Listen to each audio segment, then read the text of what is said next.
convention to me is probably the best place to get any sort of education of a wide variety that you can go in the world.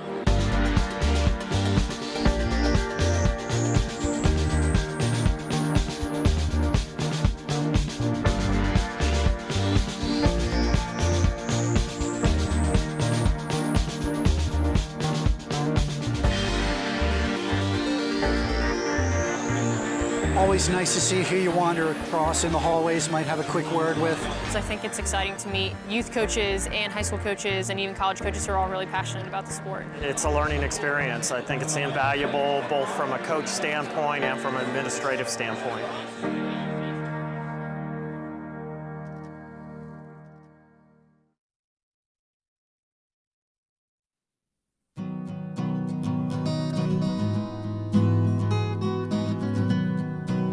Each year, the NSAA puts over 7,000 coaches through our coaching education program.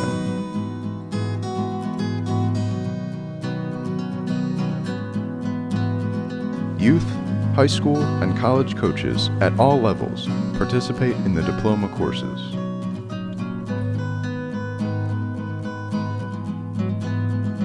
No matter where you are in your coaching path, we have something for you. Join your peers and get educated. Better coaching, better players, better game. NSCAA Coaching Academy. Improving soccer, one coach at a time. Register today at nscaa.com/education.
And welcome back to Greenwood, South Carolina, and the NSCAA Game of the Week presented by Turbo Sports.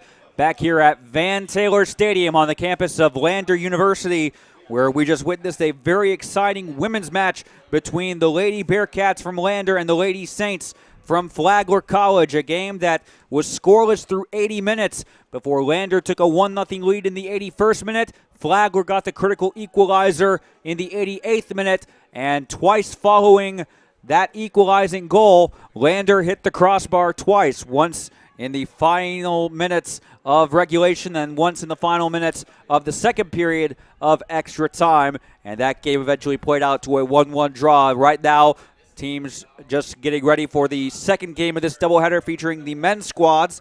Two teams that had a lot of potential, a lot of expectations coming into the season, but have so far underperformed. But it's never too late to get back on track, especially even though it is this late in the season. Flagler, they come into this game with a 5-7-1 record on the season. They are 3-4 in the Peach Belt Conference. Their last game was a tough one to swallow, 1-0 loss to Lindsey Wilson. That is an NAIA college. They are ranked number 9, though, in the NAIA coaches top 25. They have lost 4 straight games. Last win coming October 4th, and they were ranked as high as 16th in the NCAA Division II coaches poll in Week 2. Lander, meanwhile, they not had as great a season as they have been hoping for so far. They are 5-4-1 on the season, 1-3-1 in the Peach Belt Conference. Their last game was actually last week, a 2-0 loss at Clayton State. They did have a midweek tilt in the non-conference game against Wingate on this past Wednesday, but that game was eventually rained out, meaning the Bearcats have now lost 3 of their last 4. They were ranked 12th in both the NCAA Division II preseason polls and the Week 1 regular season polls. Head coaches of these two teams are two men who have a long and storied history at each school. John Lynch is in his 16th season as the head coach of the Flagler men's soccer squad. He has made 5 straight NCAA tournament appearances, including this past season. Lander is led by Van Taylor in his 30th season, the man whose name was just admitted a couple months ago to the soccer field here on the campus of Lander University. It's officially named the Jeff May Complex, but the soccer stadium since the fall season has been named Van Taylor Soccer Stadium. As mentioned earlier, both teams coming off high expectations.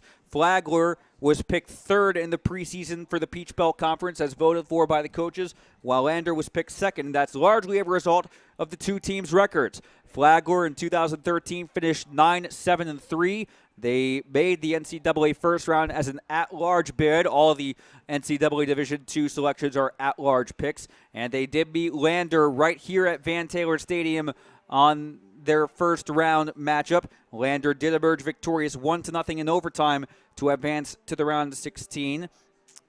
Flagler, meanwhile, did make the Peach Belt Tournament semifinal before losing to eventual tournament champions Montevallo. Lander, meanwhile, went 12-5-2. They reached the NCAA round of 16. They lost to Flagler College 2-1 on October 19th of last season. That was a regular season game in St. Augustine, but they did win on November 15th in that 1-0 overtime win that just so happened to be the first round matchup in the NCAA tournament. They would lose cruelly on penalty kicks to the eventual national runners-up, Carson Newman. Carson Newman would make it all the way to the national championship game before losing to Southern New Hampshire. Meanwhile, Lander did lose their Peach Belt Tournament quarterfinal to Montevallo. So Montevallo did beat both the Bearcats and the Saints in the tournament. They did win the Peach Belt Conference tournament overall, but as I just mentioned earlier, all the NCAA Division II tournament selections are at-large selections. So Lander and Flagler got the call up despite not winning the tournament championship. Montevallo stayed home. Right now, both teams being walked out to the center, and the starting lineups were just announced a minute ago by the two head coaches. And the starters in the outfield for the Lander Bearcats: Russell Parker, Ian Folger, Jacob Jensen, Steven Gonzalez, Elias Hatungamana, Jose Cubillan, Stephen Bray, Brian Reel, Robert Seaton, and Keoki Hutchings.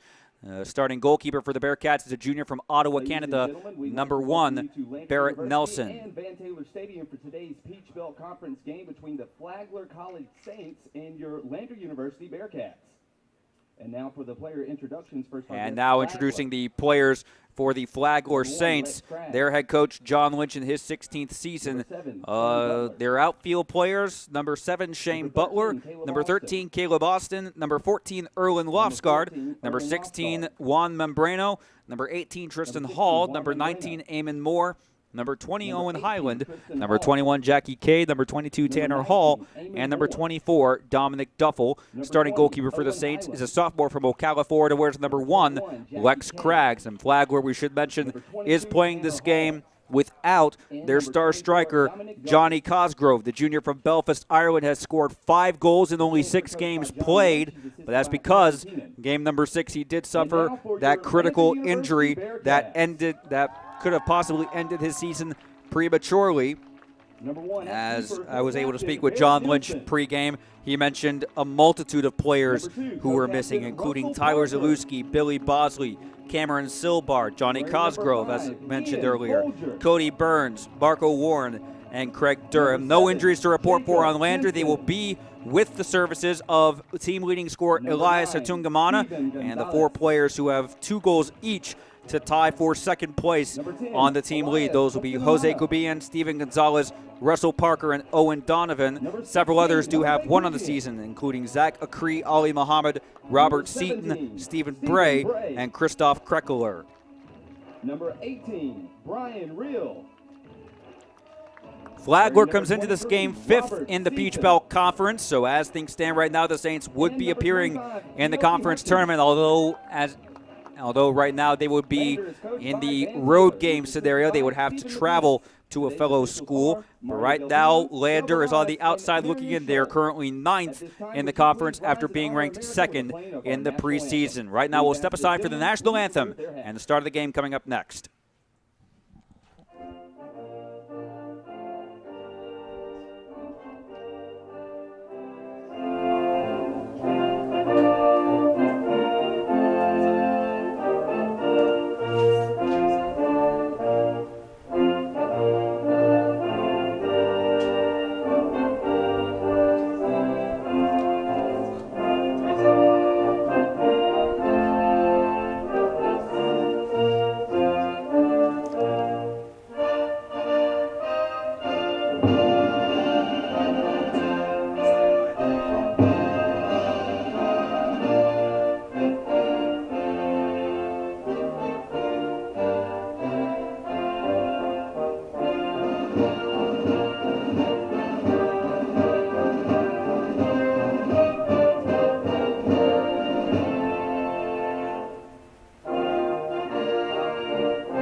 I'd like to thank all the veterans and servicemen and women for their service, past, present, and even future to our country. We certainly greet those watching this matchup today on NSAA TV. If you're just joining us, going through the starting lineups again for the Lander Bearcats: Russell Parker, Ian Folger, Jacob Jensen, Steven Gonzalez, Elias Hatungamana, Jose Cubian, Stephen Bray, Brian Reel, Robert Seaton, Keoki Hutchings. Starting goalkeeper is Barrett Nielsen.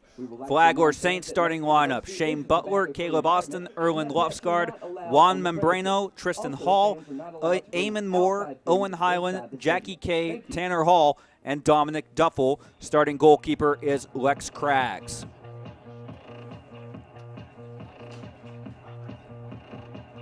Today's referee is Mario Del Pino, choosing to opt for the yellow shirt, black shorts, black socks. His assistants today are Joe Belaz and Marion Scholl. Flagler is going in their road uniforms, red and black, hoops across the front of the jersey, numbers in yellow, black shorts with white trim, red socks, while Lander will be in their home jerseys, white with blue trim, blue numbers, blue shorts, and white socks. They get up for the goalkeepers. Barrett Nielsen, the junior from Ottawa, Ontario, Canada, in a yellow jersey with white numbers and the black shorts. Starting goalkeeper Lex Craggs for Flagler in all black with white trim. Flagler going right to left across your screen will kick off the game to get us started here at Van Taylor Stadium in Greenwood.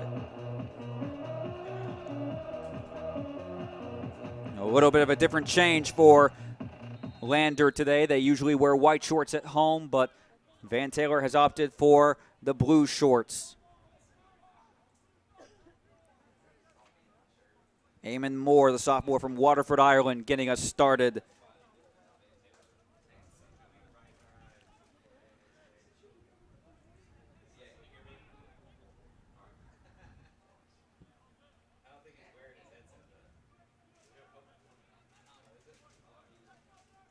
As here's Lander with the ball. Bearcats trying to go 2-0-1 on the afternoon. Women's volleyball had a straight set win over North Carolina Pembroke about an hour ago.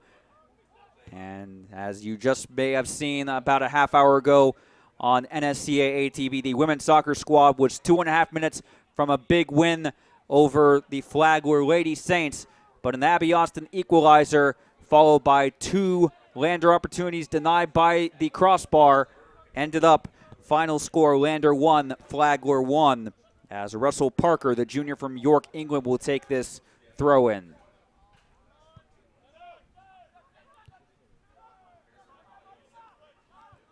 These two teams played each other twice a season ago. October 19th in St. Augustine, Flagler won 2-1.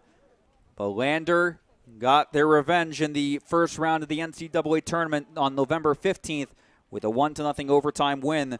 They would make it all the way to the round of 16 before losing on penalty kicks to Carson Newman. And Carson Newman would eventually go on to the national championship game before falling to Southern New Hampshire.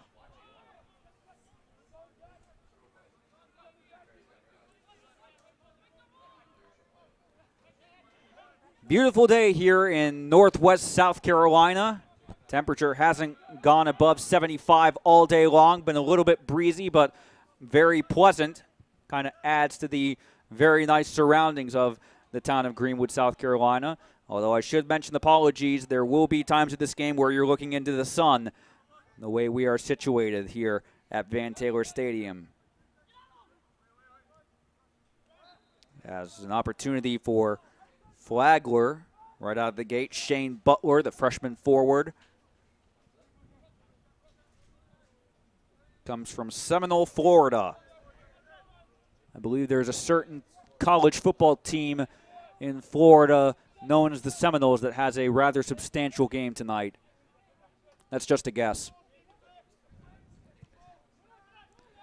Free kick taken by Barrett Nilsson.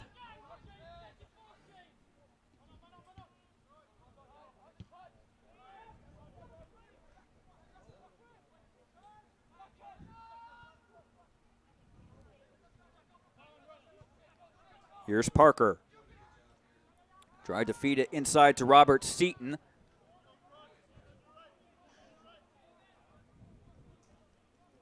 Van Taylor opting for international exposure, not just on his roster, but also on his starting lineup. Nielsen, example, from Canada. Parker from England. A couple of Englishmen on the starting 11 today for Lander.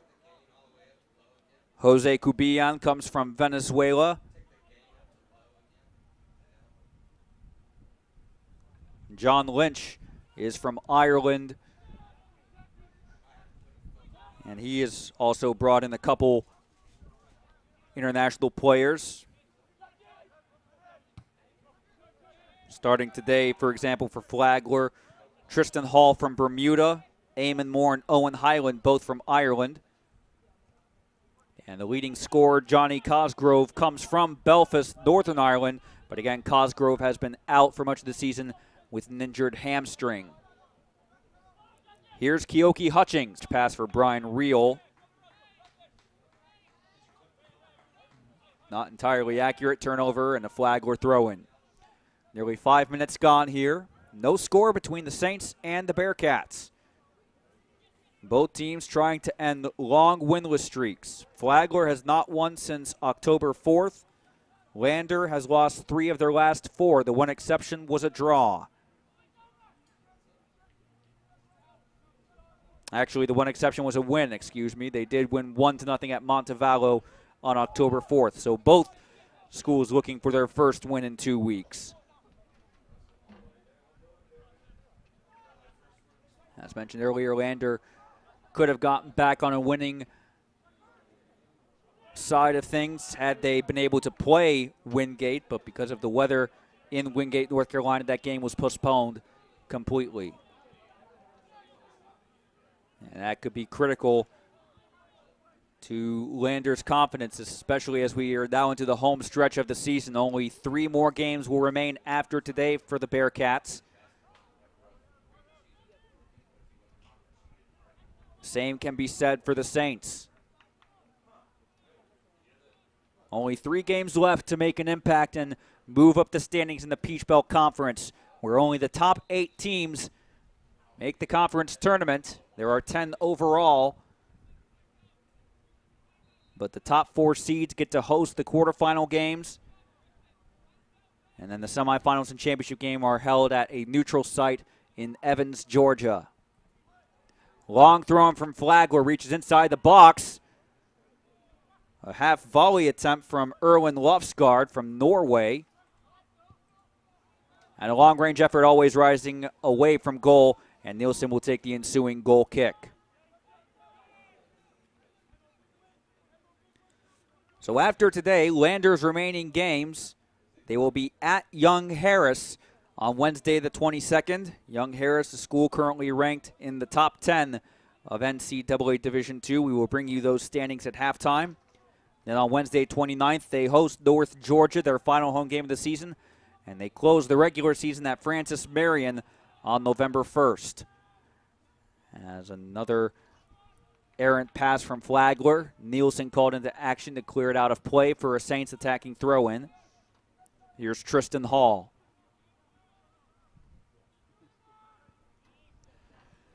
Cross into the box, out comes Nielsen, able to reach up over Lofsgaard and collect. Shane Butler was also in pursuit. But Nielsen will eventually clear for Lander. Flagler's remaining schedule after today, they are back home with 3 straight games to close out the regular season. Nova Southeastern on the 22nd. North Georgia in their final Peach Belt Conference match on October 25th. It will be senior day. They do have one more home game on October 30th when they host Eckerd at Saints Field.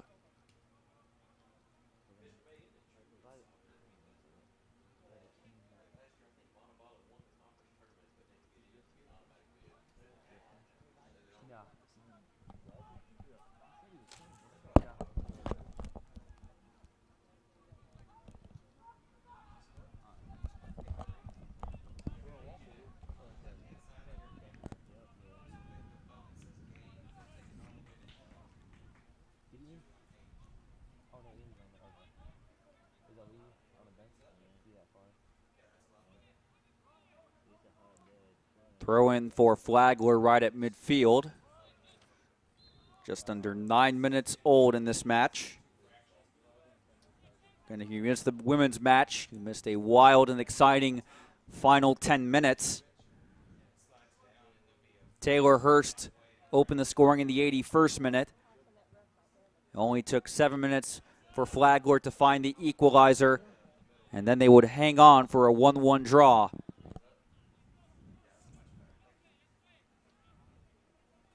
Right now, this men's matchup, a rematch from the NCAA first round game in 2013. That game was here at Lander.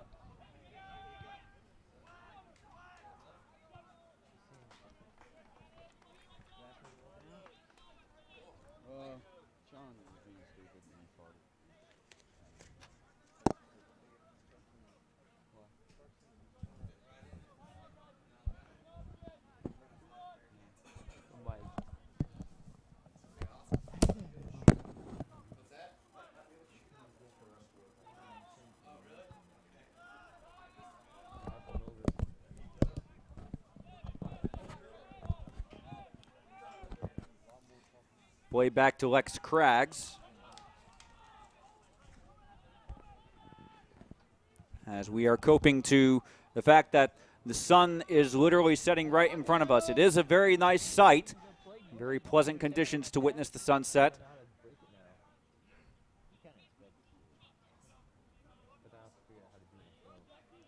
Here's Jackie Kay, one of the few Floridians on the Flagler starting 11. Intercepted by Parker. Pass was intended for Butler.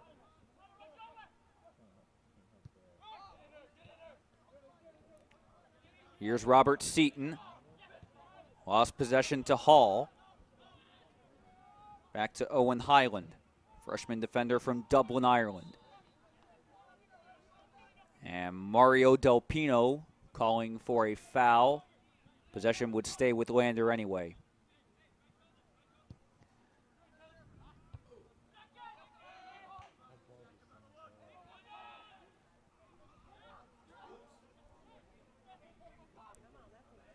Stop blocking. Eamon Moore fouled from behind, and Flagler will take this ensuing free kick.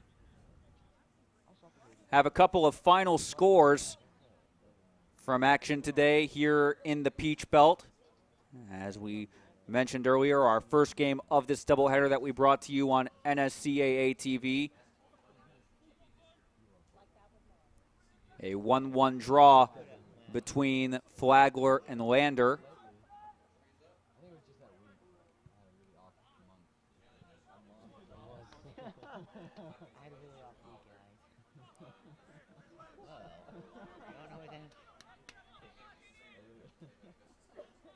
We also have another overtime match, a final, and it is an upset as far as the women's are concerned. Columbus State did lose in overtime at home to Clayton State by a score of 3-2. It was 1-1 after the first half, 2-2 after regulation, but then Clayton State getting a big road win thanks to a second overtime golden goal with a 3-2 victory. Also victorious on the afternoon, South Carolina Aiken, a 4-3 decision over Montevallo. A game in progress right now, Georgia College taking on Armstrong. And two games that will start at the top of the hour, North Georgia at North Carolina Pembroke and Georgia Southwestern at Young Harris. That's on the women's side of matches scheduled for today.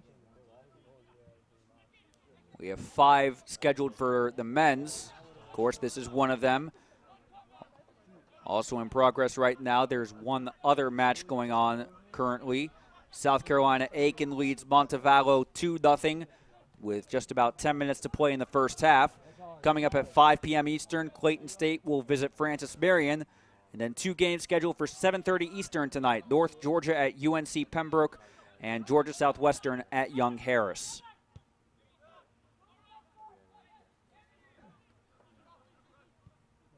Back here in Greenwood, no score, no substitutions yet by either Van Taylor or John Lynch. A game that so far Mario Del Pino has basically let the players play. And that's usually what you see the opening quarter hour of a match. Just see how each team approaches this game.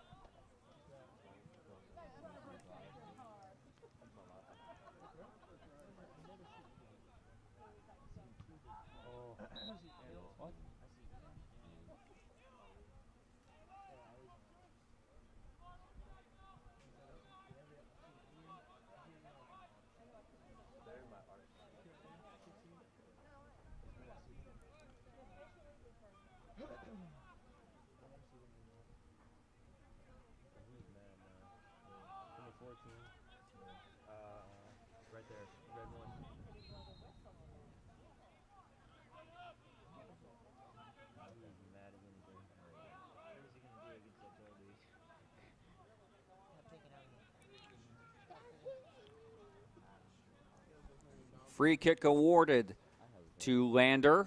This is their first real offensive possession here in the 15th minute. Opportunity for the Bearcats to take a critical lead here. It will be Jose Cubillan, the Venezuela native, to take. It's Cubillan. Curl in the box. Headed up, punched off the crossbar by Craggs. And eventually a foul in the box led to a free kick awarded. Cross was sent back in, but it wouldn't have counted had the ball been able to get into the back of the net.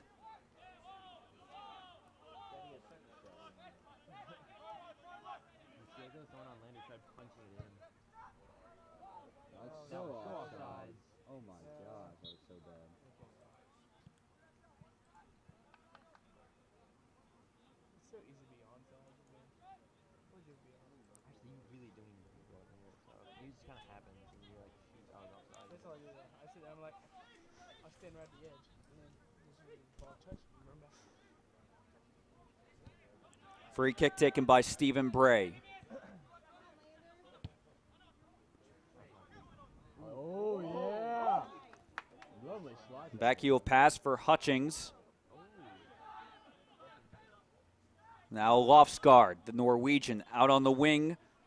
Flagler, who's had the majority of offensive possession throughout the first half. A foul from behind. Mario Del Pino awards the Saints a free kick. 17th minute, no score. In the women's game, it took 81 minutes to find a goal. More precisely, 80 minutes, 13 seconds.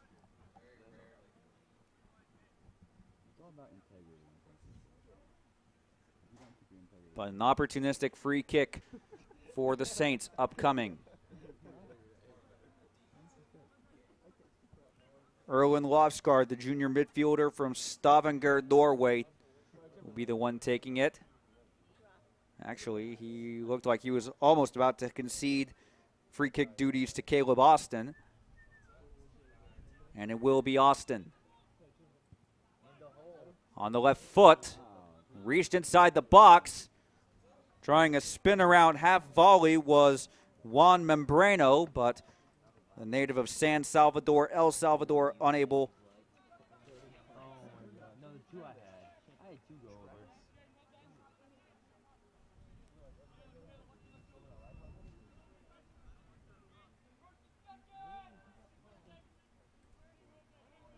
To keep it down.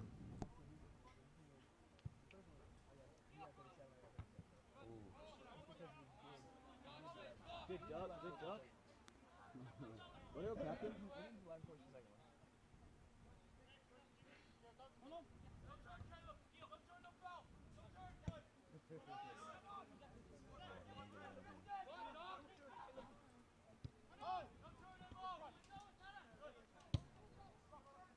Ooh. Here's a through ball.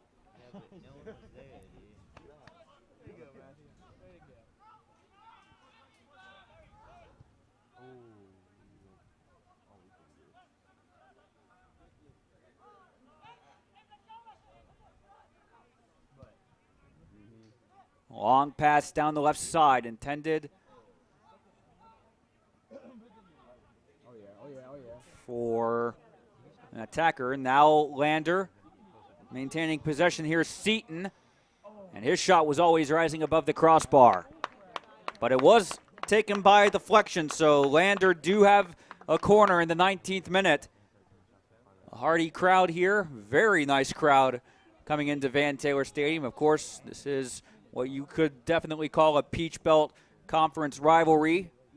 So the Bearcat faithful have turned out in force. Many of them probably just watching women's volleyball get a win over UNC Pembroke. Now looking for men's soccer to get a win over Flagler, just like they did 11 months ago in the NCAA tournament. Ball went out of bounds, was last touched by Flagler, so the Saints concede a corner.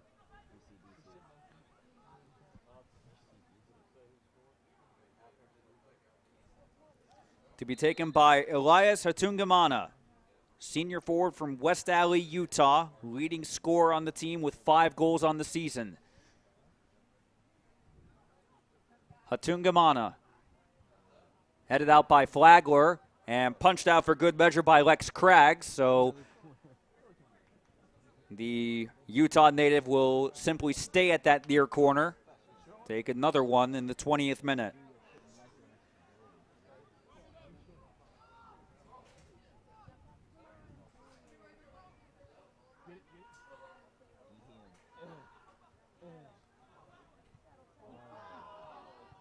Lander wanting a handball called. No penalty given by Del Pino. Sent back out to Parker. Steven Gonzalez.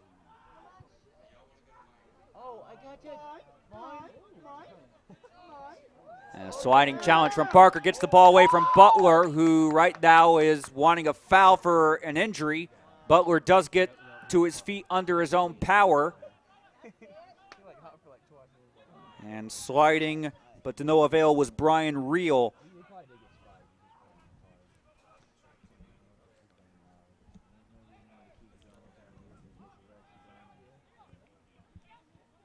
The senior from Douglasville, Georgia, tried to maneuver his way, but to no avail.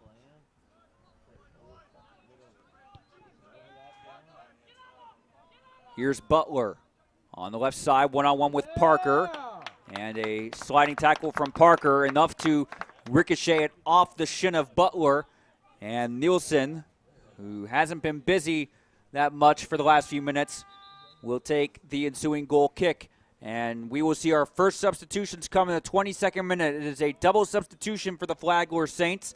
Thomas Gallitz, a sophomore from St. John's, Florida, and Gene Vega, a junior forward from Jacksonville, Florida. They are on for the Saints. One of their replacements, Dominic Duffel, the sophomore from Dallas, Texas. He is one of the players making way for Gallitz and Vega. Thomas Gallitz and number 12, Gene Vega.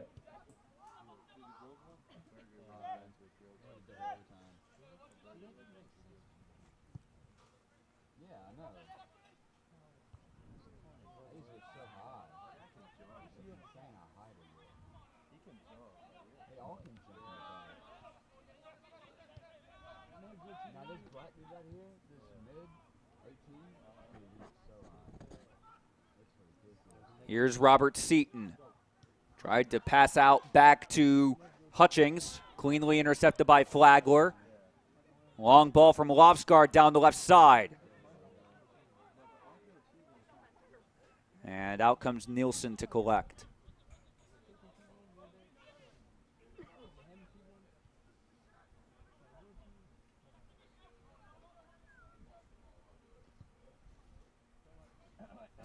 Now sending a long ball down their own, intended for Hatungamana. Was a Lander defender. Here's Lofsgaard.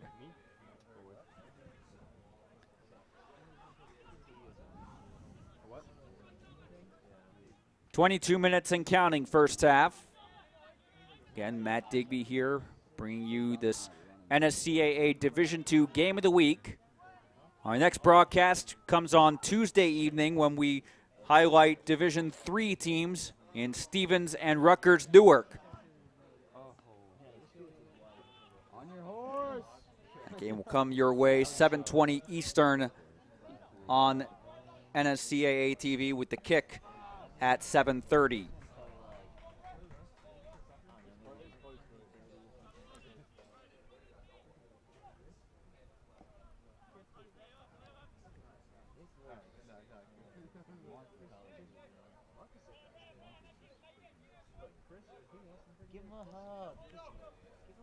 Here's Vega, his first touch since coming on as a substitute.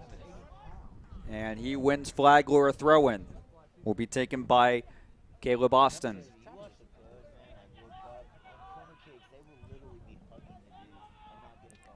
Eamon Moore. His pass gets across the midfield.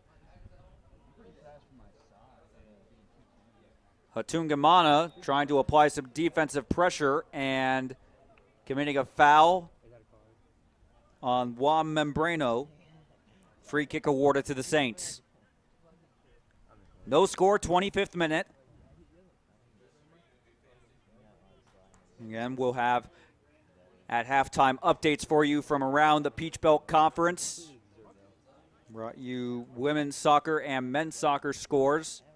Several games taking place later tonight, games that won't kick off until after we're finished here in Greenwood. And an awkward clearance ricocheted right back to goalkeeper Nielsen, who had to stay alert. Otherwise, it would have been a freak goal, quite frankly, for the Saints.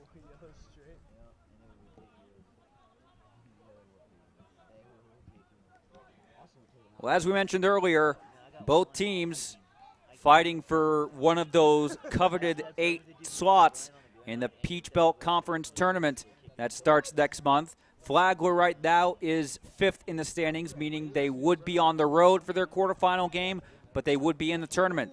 Lander, meanwhile, is on the outside looking in, currently in 9th place after being picked 2nd by the Peach Belt coaches in the preseason poll.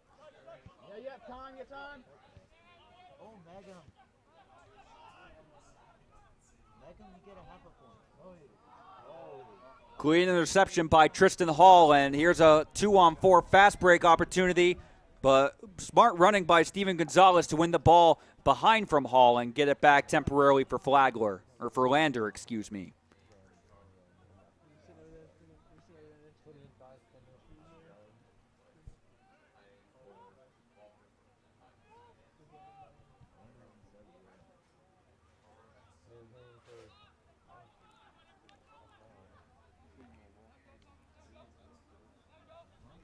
Played back to Nielsen.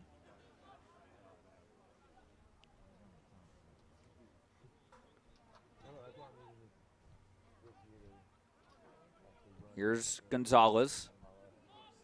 Chip ball downfield intended for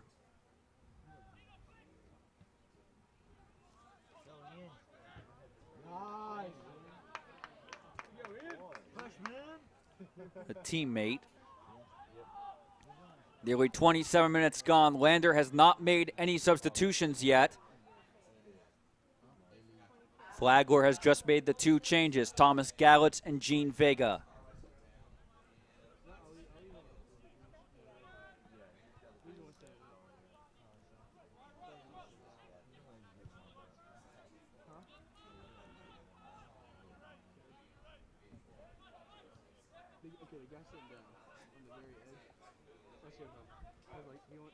Here's Jackie Kay, one of the co-captains.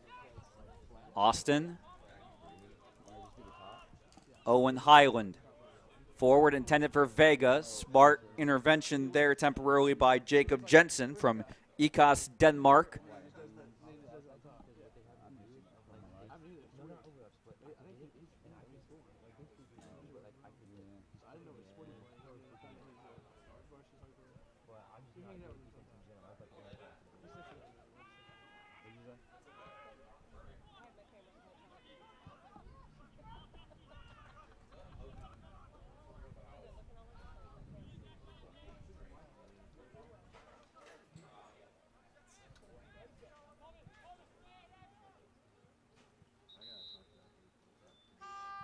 And here comes another substitution for Flagler.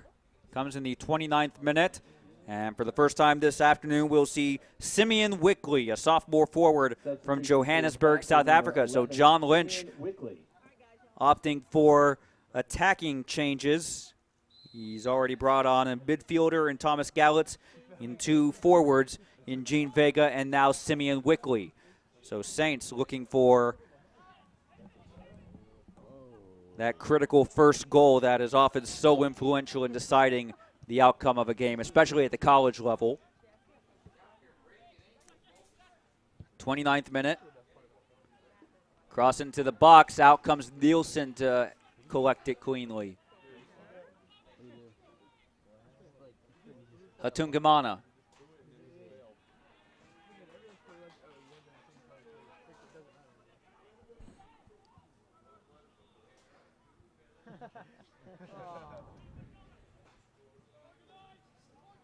Nielsen.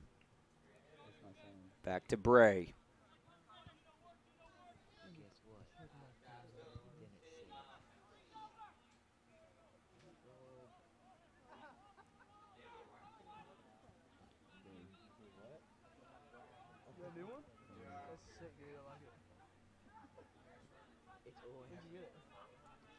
Hall for Flagler.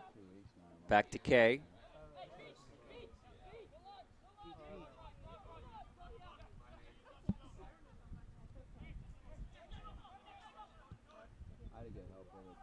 Crossfield pass right in front of the Lander bench, collected by Membrano.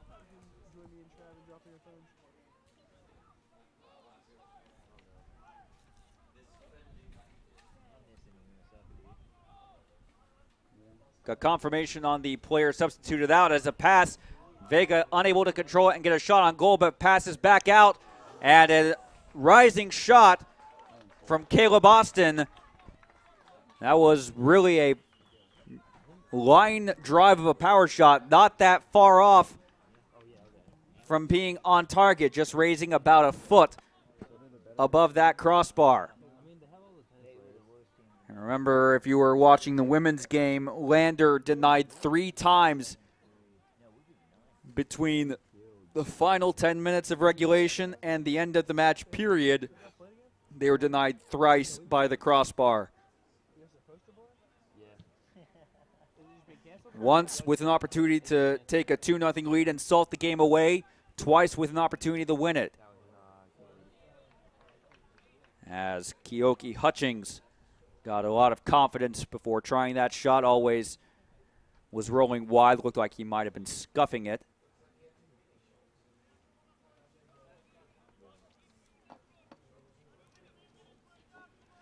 13:30 to play first half.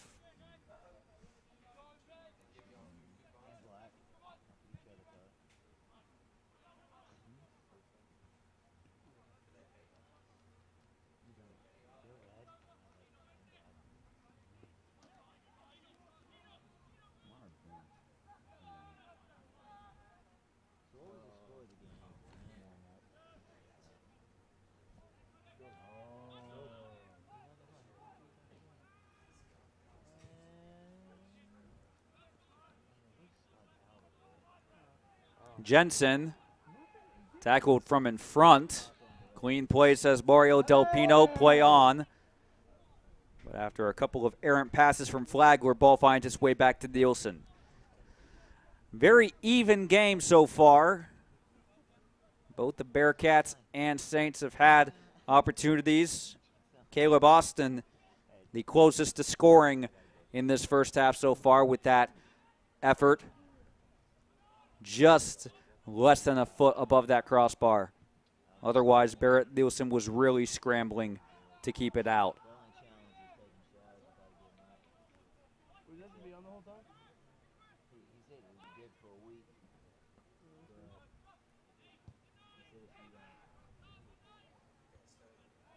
Again, fans here, very decent crowd. A lot of them covering their foreheads as to provide themselves their own set of cloud cover. That most definitely is a necessity. We are looking right into the sun, which lately has been setting at a southwest, so I guess you could say we are looking southwest.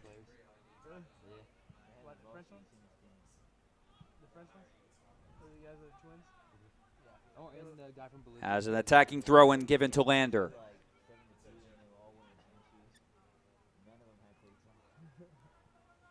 Here's Brian Reel. Hatungamana gets a left-footed cross in over everyone's head, but Hutchings will retrieve it just outside the 18-yard box. Actually, this is Hatungamana, and he loses possession out of bounds. Smart defensive footwork there on the part of Caleb Austin.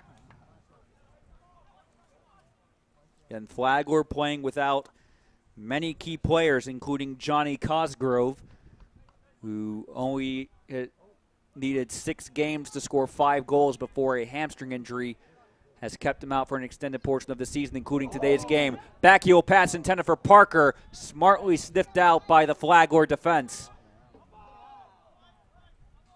Vega wanting a throw-in awarded, but the Saints were judged last to touch as it was sent back by Stephen Bray, the senior from Cricklade, England.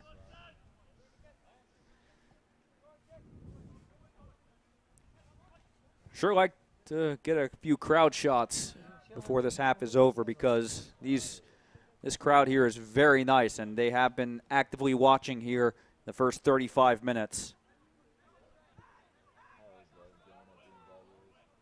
Corner kick to the Bearcats will be taken by Hatungamana.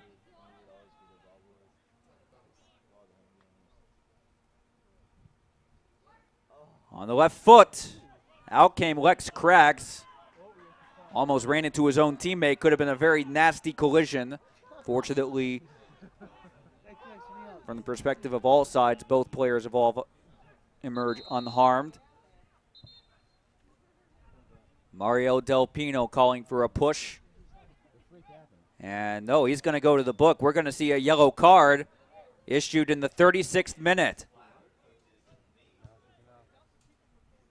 So Stephen Bray, the senior from Cricklade, England, shown the yellow card with 9:28 to play in the first half. That is the first booking we have seen in all of these games today.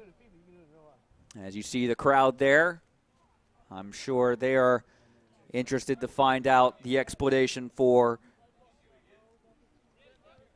this booking.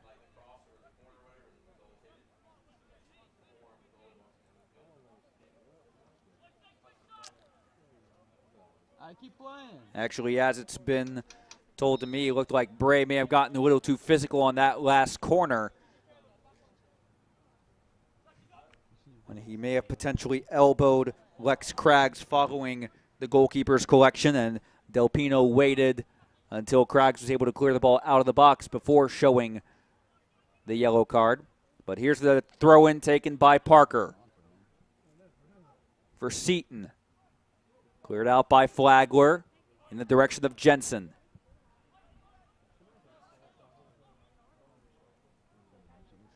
Clock now running under 9 minutes to play, first half.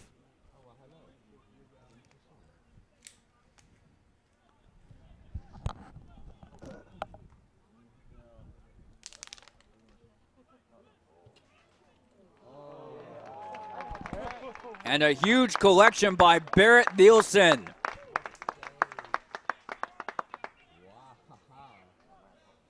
Simeon Wickley, the substitute off the bench, nearly beat Nielsen on the near post, but now the goalkeeper coming well outside the 18-yard box to take this clearance towards Hatungamana. The cross easily found its way cleanly to Wickley, the South African native. And Nielsen got a hand to it, was able to apply both hands to it eventually and make the save.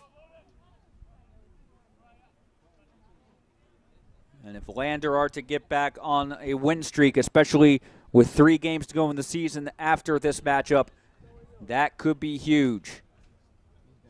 And Lander 1-3-1 in the conference. They are on the outside looking in as things stand right now in the conference tournament.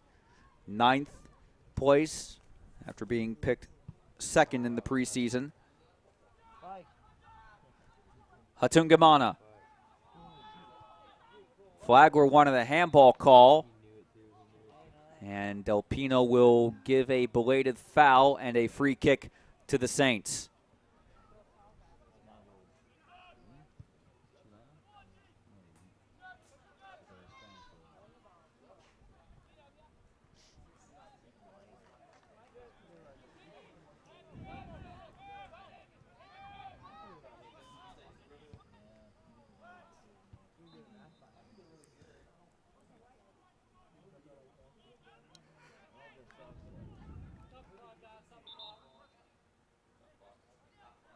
And right now the clock is stopped at 6:44 to play in the first half.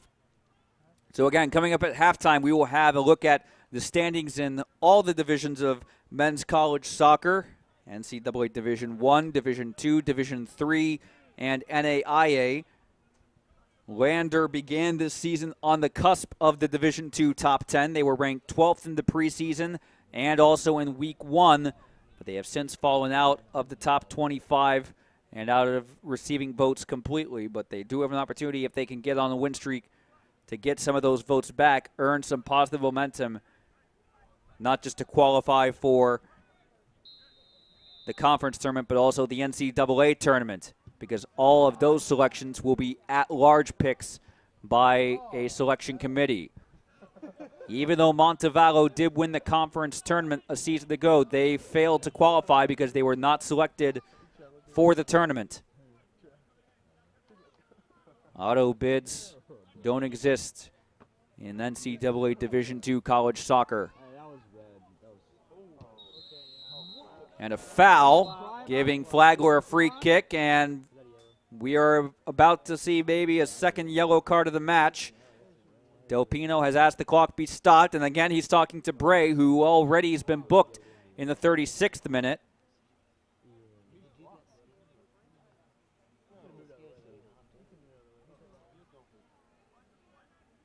It will be Caleb Austin to take with 6:13 to play in the first half.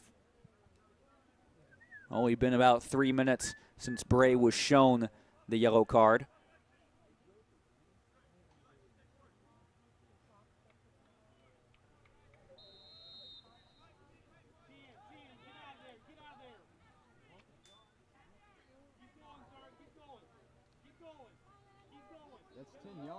Assistant urging Hatungamana.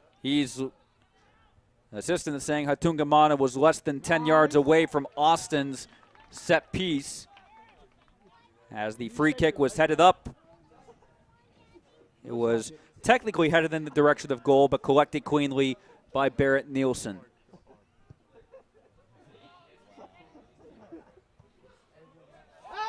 And now the Lander fans will probably want a card here. They will get one in the 40th minute as a tackle on Hatungamana prompts the issuing of the yellow card to Caleb Austin. So 2 bookings inside the final 10 minutes of the first half. We still have 5.5 to go before the intermission.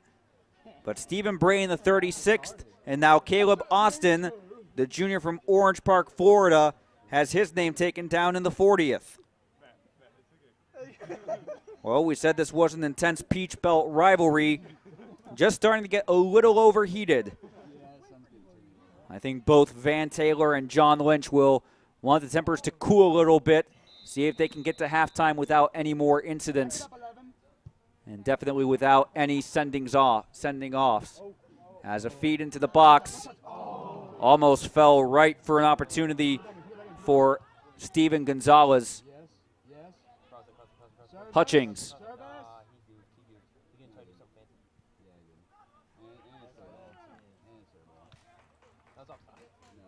Austin clears cleanly. Actually, so cleanly it deflects off a player and a goal kick awarded. And right now, Del Pino heading over to the bench. He's going to have a word with John Lynch, actually one of the assistants.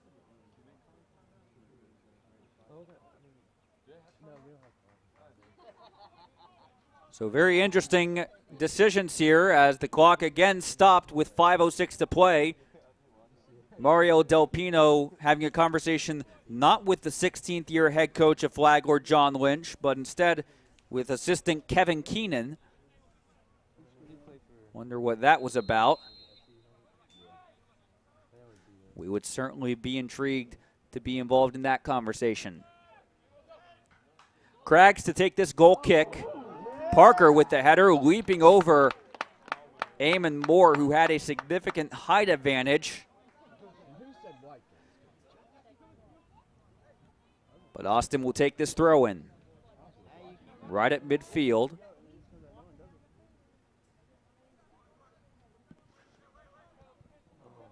Missed clearance by Bray off the foot of Vega, who was continuing his run. So it was inadvertent clearance back to the senior, who second time clears just fine, and Parker sends this one out of bounds for another Flagler throw-in.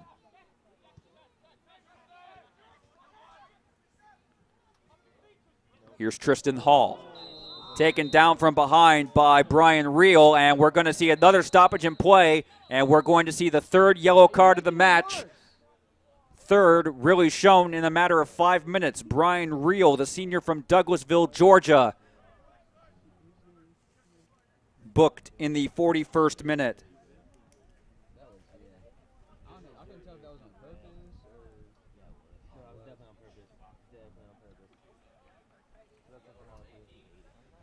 So Mario Del Pino has made his intentions clear on what is clean play and what is not. After going 35 minutes without needing to show a yellow card, he has now shown 3 in the last 5+ minutes.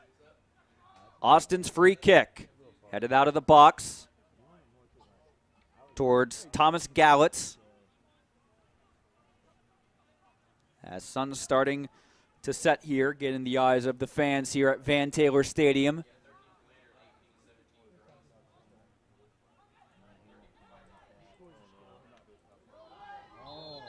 And out comes Nielsen, but a foul was called. Nielsen would have collected the save regardless, and the free kick awarded to the Bearcats.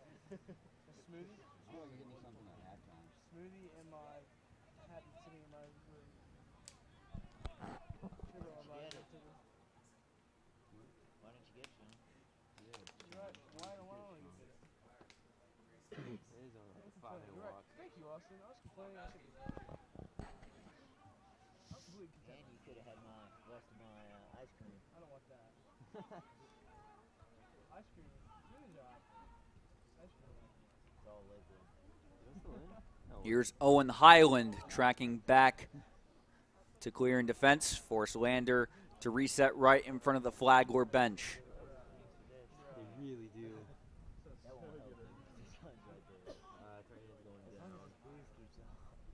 Well, the Saints did have a late goal in the second half. It came around this time with under 3 minutes to go before the clock hit 0. Can they get a similar goal, or can Lander get a goal in the similar time frame in the first half of this men's match?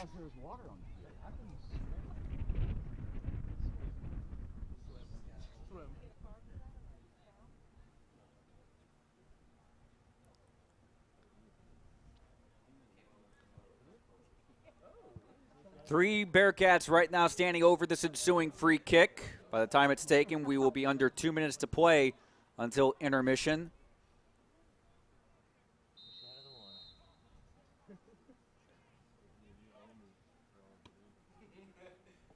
It's Jose Cubillan, driven low, cleared out by a Flagler defender.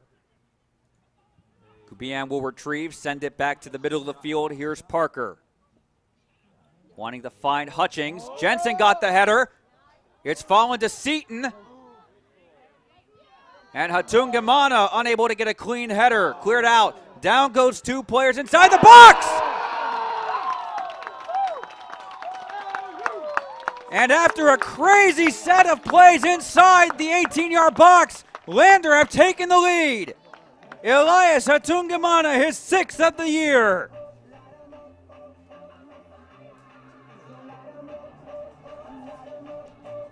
Well, it was Steven Gonzalez who was involved in that collision right on the edge of the 18-yard box right before Hatungamana got the goal.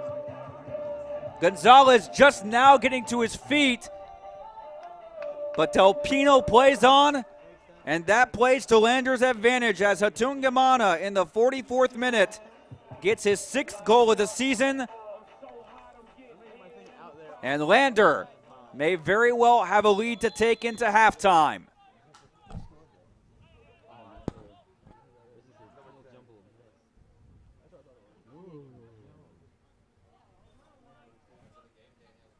Well, Flagler's women's soccer squad had to come from behind earlier today to salvage a draw. They only trailed for a grand total of about 6 minutes before that equalizer. 1 minute remaining. By my official count, it was a grand total of 7 minutes, 25 seconds that Lander had the lead in the women's game.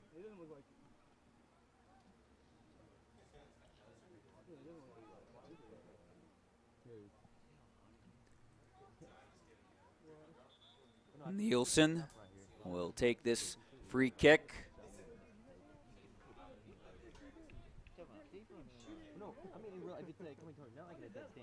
34 seconds and counting.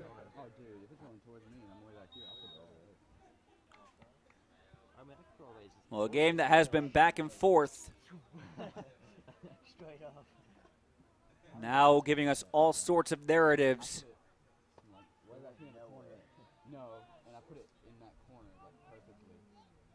As the final 10 seconds are about to 10, tick down. 9, 8, 7, 6, 5, 4, 3, 2, 1, 0.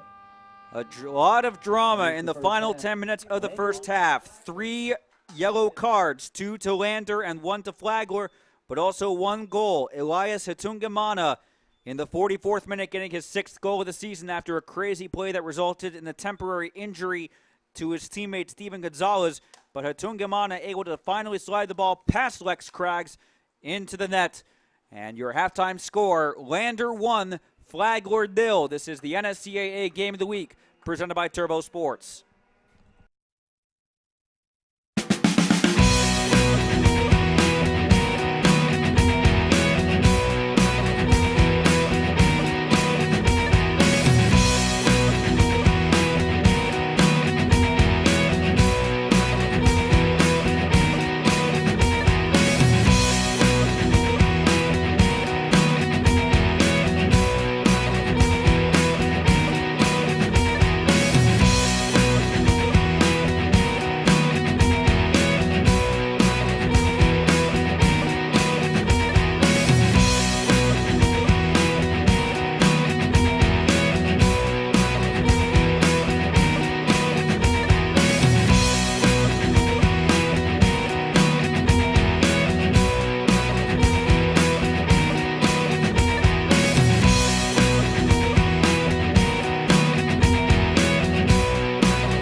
NSAA convention to me is probably the best place to get any sort of education of a wide variety that you can go in the world.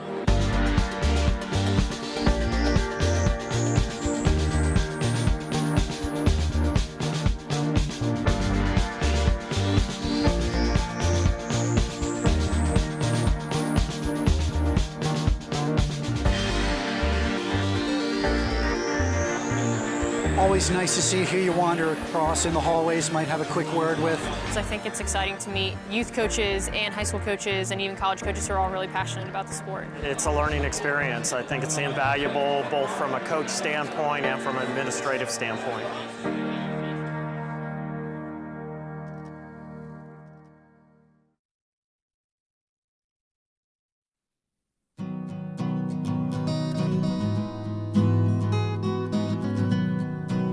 Each year, the NSCAA puts over 7,000 coaches through our coaching education program.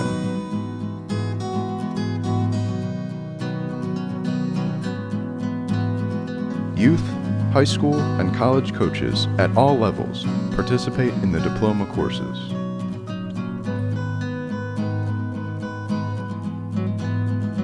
No matter where you are in your coaching path, we have something for you. Join your peers and get educated. Better coaching, better players, better game. NSCAA Coaching Academy. Improving soccer, one coach at a time. Register today at nscaa.com/education.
Halftime here at Greenwood, South Carolina's Van Taylor Stadium, where the Lander Bearcats lead the Flagler Saints 1-0 at halftime of the NSAA Game of the Week. Let's take a quick look at the NCAA and NAIA standings just released this past Tuesday. Washington maintains its top spot among Division I, while Syracuse rises up several spots to the number 2 slot. Same with Georgetown to number 3.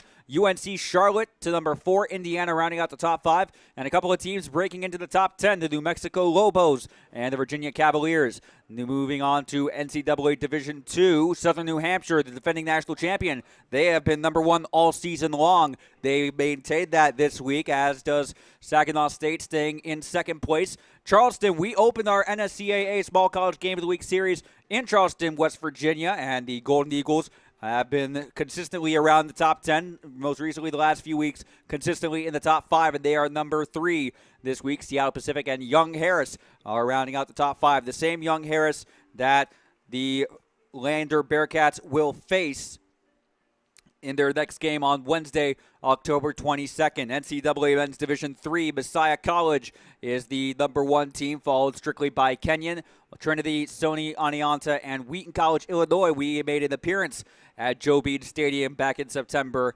and Franklin Marshall College in 6th, Brandeis 7th, Loris, Emory, and Amherst rounding out the top 10. And then the NAIA rankings, Davenport, Michigan, they are up to first place. Lindsey Wilson, the same Lindsey Wilson that beat Flagler in their final game.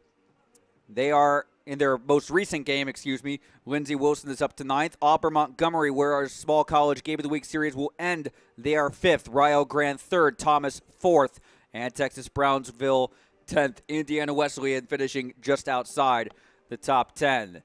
Our next broadcast of the NSCAA Game of the Week will come to you Tuesday, October 21st from Newark, New Jersey, when Rutgers Newark hosts Stevens. That game will start at 7:30 kickoff. We will begin our broadcast around 7:20 Eastern. And then on Saturday, a doubleheader featuring Florida Southern and Berry, with the first game, the men's game, scheduled to start at 5 Eastern. Turbo Sports is the official video streaming production company of the 2014 NSCAA Game of the Week. For more information on how you can purchase game highlights and player-specific reels, be sure to log on to Turbo Sports Group, TOURBEAU sportsgroup.com. And don't forget, coaches, it's not too late to register for the 2015 NSCAA Convention, January 14th through the 18th in Philadelphia. Log on to nscaa.com/convention.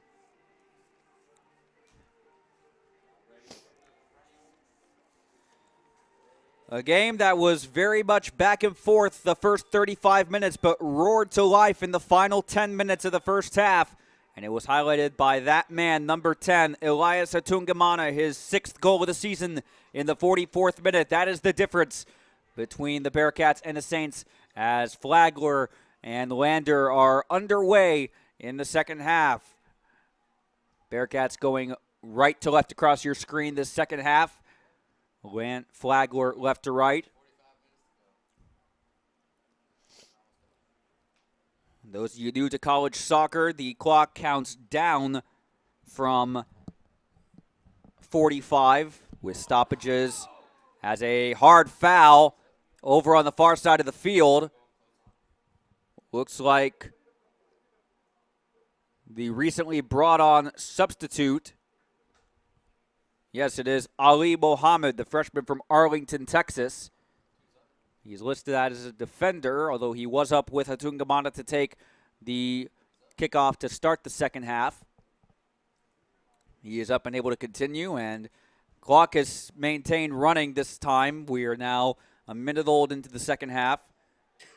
3 yellow cards in the opening 45 minutes. 2 to Lander, Stephen Bray in the 36th, and Brian Reel in the 41st minutes. 1 booking shown to Flagler, Caleb Austin in the 40th minute.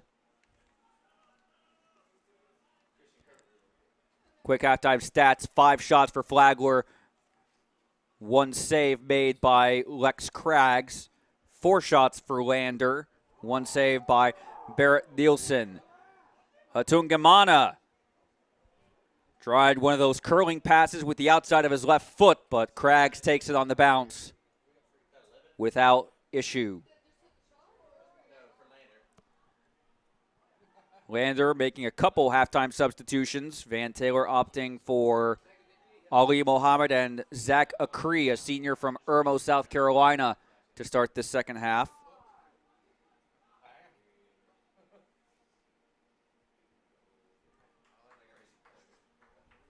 And here's a Saints corner.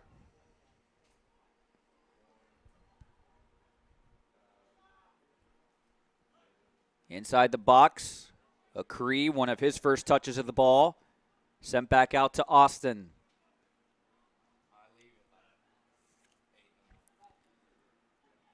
One shot each has come from Caleb Austin, Erwin Lofsgaard, Juan Membrano, Eamon Moore, and Simeon Wickley for the Saints.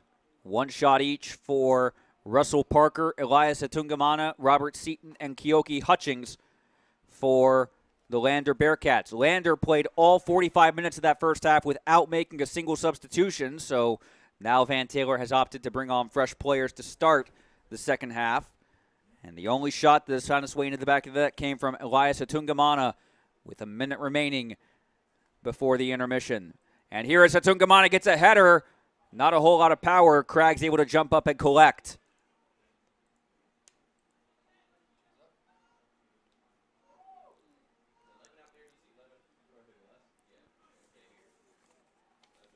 Both teams, their last win came on October 4th. Can one of these teams end that 2-week drought today? A low cross, but a clean tackle from Lander. And bringing the ball forward is Kubian towards Hatungamana.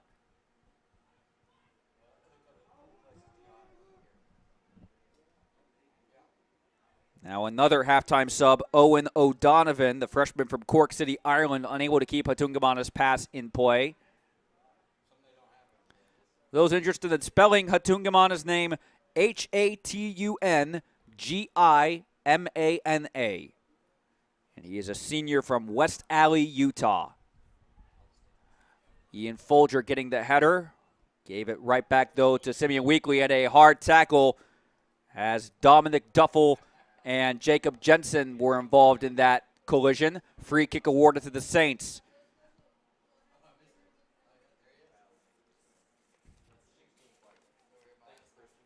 Flagler 5-7-1 overall, 3-4 in the Peach Belt Conference. They are 5th in the league play, which right now is good enough for the conference tournament. Lander right now is on the outside looking in. They are 5-4-1 overall, 1-3-1 in PBC play. The wonders a win would do for the Bearcats if they want to make it as far as Evans, Georgia, and possibly even further if they can one-up their round of 16 appearance in the NCAA tournament last year.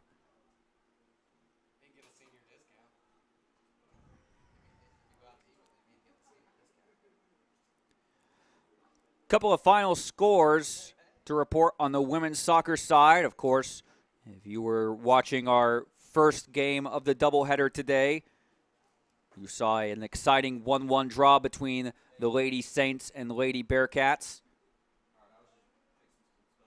There are some other games that finished as well. Clayton State upsetting Columbus State by a score of 3-2.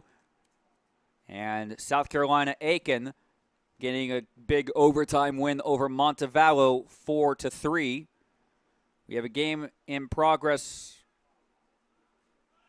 right now between, actually we have 3 games scheduled in progress. Georgia College taking on Armstrong as a shot from Juan Membrano was always rising above the crossbar. Nielsen will take the goal kick in the 52nd minute.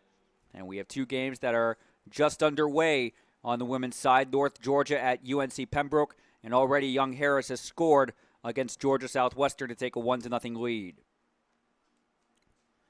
Men's soccer, there are a couple of games in action. South Carolina Aiken out to a 3-0 lead on Montevallo. That is late in the second half. Just about 15 minutes to go there in Aiken. Also, Clayton State and Francis Marion. That game just started at the top of the hour. It is scoreless. And then 2 games scheduled for 7:30 p.m. tonight. North Georgia at UNC Pembroke and Georgia Southwestern at Young Harris. So this matchup, not the only doubleheader on the slate today for Peach Belt Conference college soccer. As Mario Del Pino belatedly calls for a foul, and he's going to go to a pocket. And has he booked both men? I believe he has. Juan Membrano and Jose Cubillan are both written down in Del Pino's book. Membrano presumably for the challenge, Cubillan for embellishing, you would have to say. Burrito's bigger than you.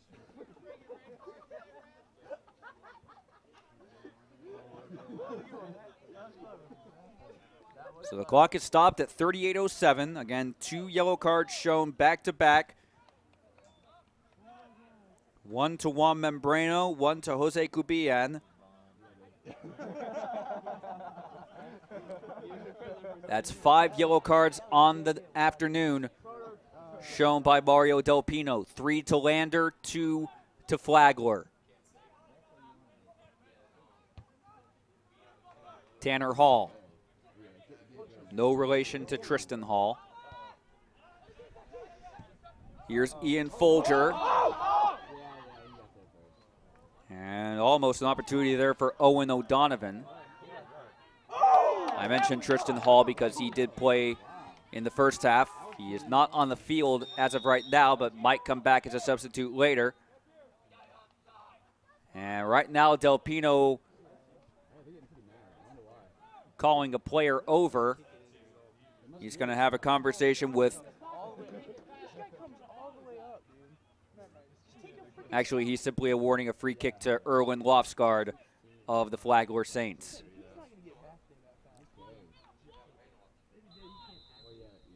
Yeah, he definitely is. Yeah. That would have been a field goal. That was almost like Brandon's elbow against Fanny, dude. And a shot taken in the direction of goal was blocked from point-blank range by an outfield player. And a long clearance, Craggs comes out of the 18-yard box to send it back across midfield.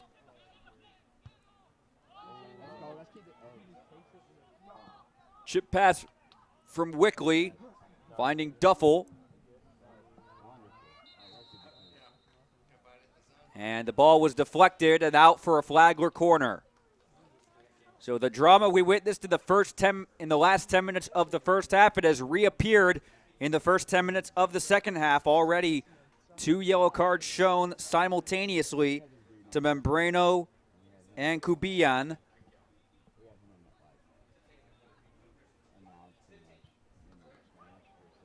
Corner kick taken by Flagler, headed back out to Ben Straw, the freshman from Doncaster, England.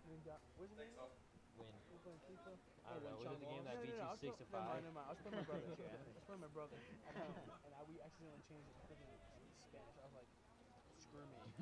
We played for 3 games. I was like, this is the most annoying thing I've ever done. Atungamana clears it out of the box. Only as far as Marco Padilla, senior from Bradenton, Florida.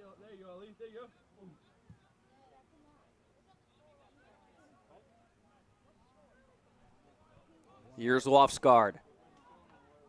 Cutting back in towards the field of play. And a sliding challenge there from Thomas Gallitz. Free kick awarded to Lander. 55 minutes gone, 35 to play. Lander leads 1-0 on a 44th minute goal from Elias Hatungamana. It is his 6th of the season. And Lex Craggs, he does have a goals against average more than 1. But then again, also so does Barrett Nielsen, the Lander keeper.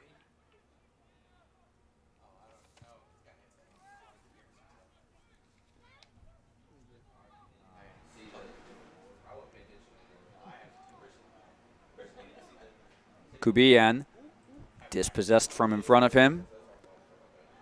And a long ball intended for Membrano, but the offside flag was up. Smart keeping by the near side, smart placement by the near side assistant referee, as Membrano did look to have a step too many on Jacob Jensen.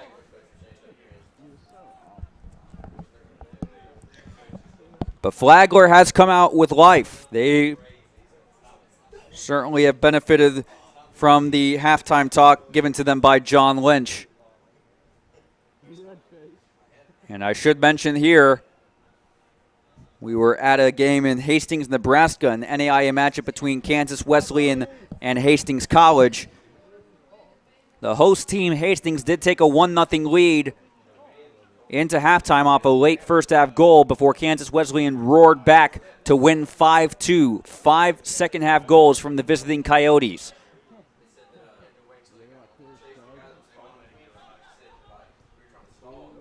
Here's O'Donovan. Backheel pass back to Jensen. O'Donovan then tackled away from the ball by Membrano. Nielsen clears. Here's Jackie Kay. Membrano trying to keep the ball in front of him, and that's a clear tackle down there by Jacob Jensen. Free kick awarded to Flagler. Not a whole lot of complaining Jensen could do. The video you saw pretty much spoke for itself.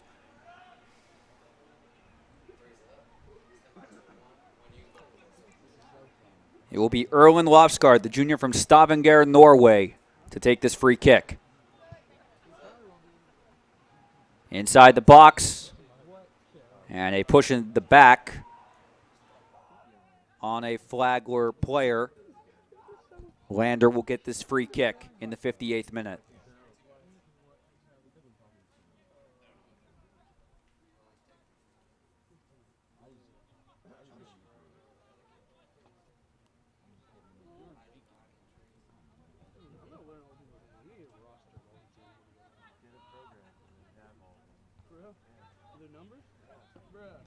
Membrano aids the ball forward. Jensen sends it back in the direction of O'Donovan. And Craggs having to scramble to clear that.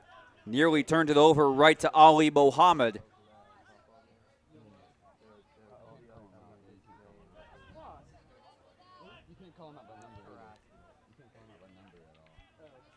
Here's Russell Parker. Lander looking for an insurance goal as Parker tackled from behind. And we're going to see a stoppage in play. Mario Del Pino calling over Ben Straw. And yes, that is the third yellow card issued to a different Flagler player. Ben Straw, the freshman from Doncaster, England, booked in the 59th minute. So 6 yellow cards shown in this match, 3 on each team, and all of them have been shown since the 35th minute.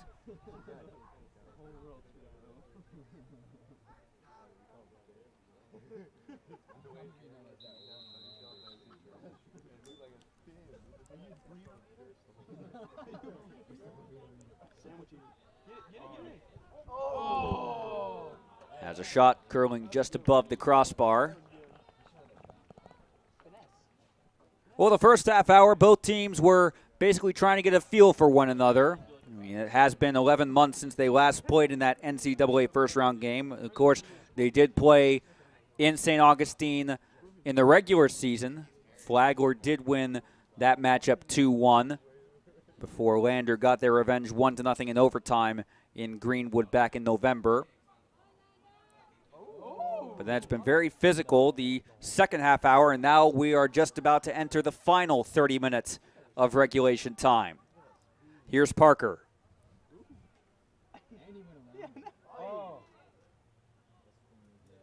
Out of bounds. Del Pino awards a goal kick to the Saints. And both these teams will be facing tough road trips.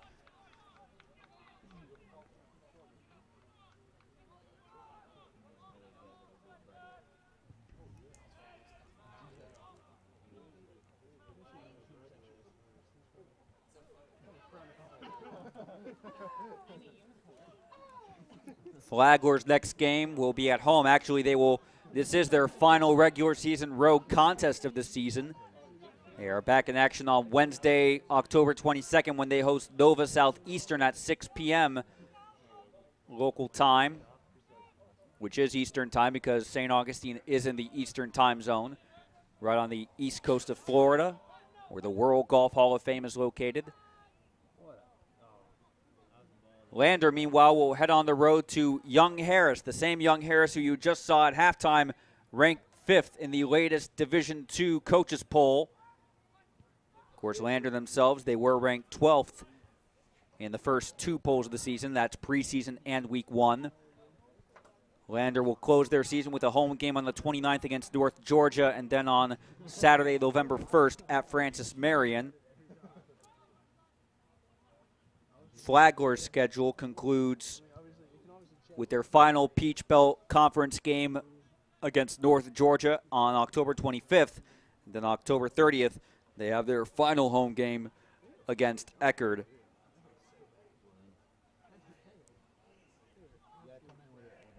And then it's conference tournament time in the NCAA. Quarterfinals will be held at campus sites. 1 versus 8, 2, 7, 3, 6, 4, 5. Higher seeds getting the host. And then the 4 teams fortunate enough to make the semifinal will all be at Blanchard Woods Park in Evans, Georgia. November 7th, the semifinal games. November 9th, the championship games. That will be the dates for both the men and women's soccer tournaments. Here's Jackie Kay, cross inside the box. Out comes Nielsen to collect from 5 yards out of the goal line.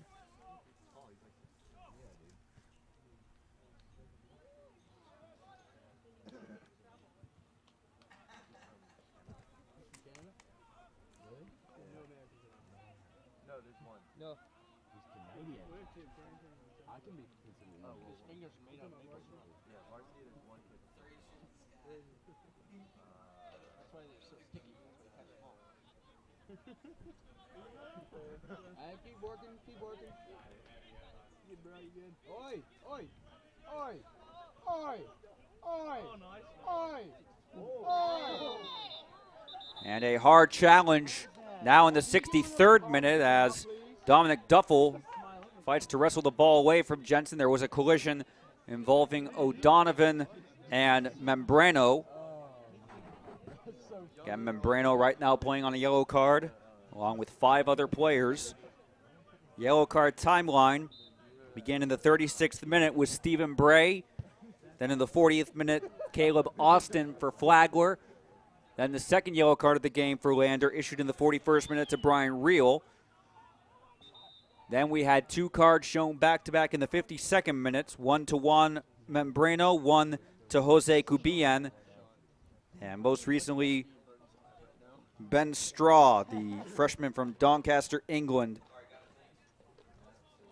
in the 59th minute.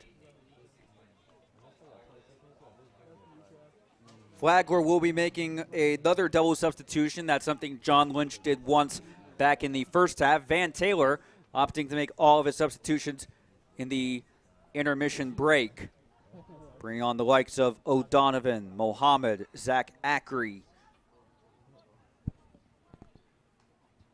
But it looks like we will see the return of Tristan Hall in for Marco Padilla very soon for the Saints. And it's just starting to get a little bit chippier there. I was going to say chippy, but it's already been that way for quite some time here in Greenwood.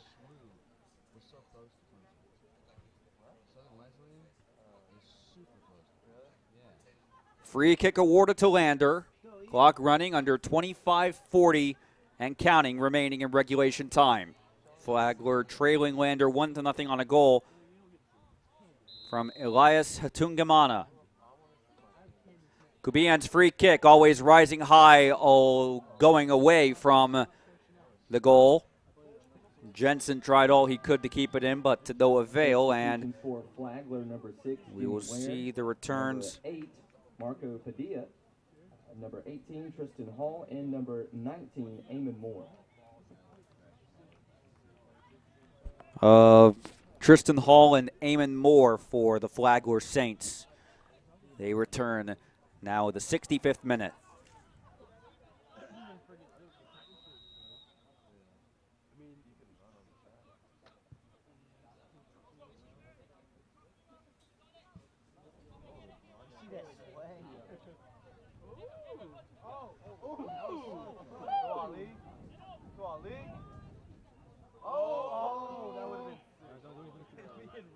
Yeah.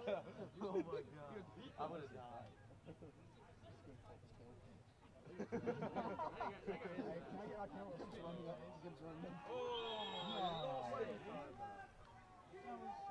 And now a foul, or actually offside flag was up, much to the consternation of the Flagler fans in attendance. It's been quite a frustrating game for the fans here, and trust me, there have been plenty of them if you've seen any of the crowd shots. Space not to be had. I do see a front row space in front of me, but again, that would be looking right into the sun.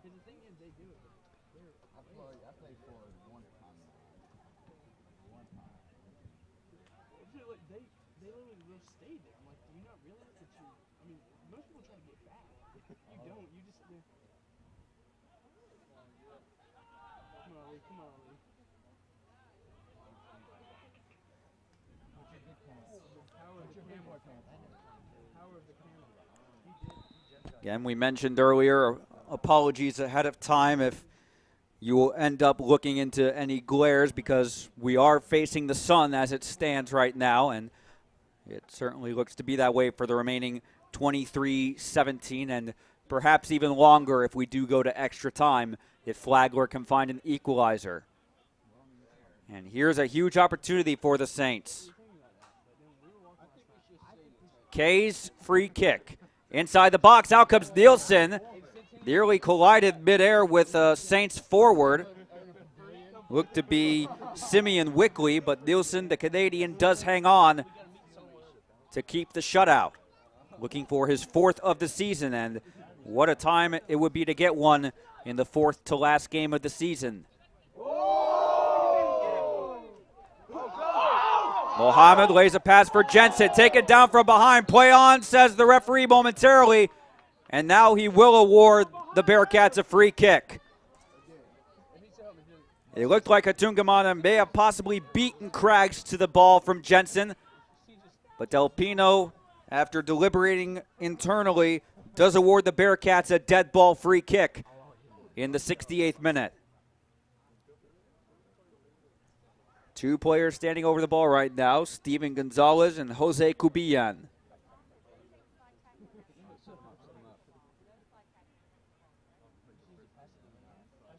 Slide tackling is illegal in high school.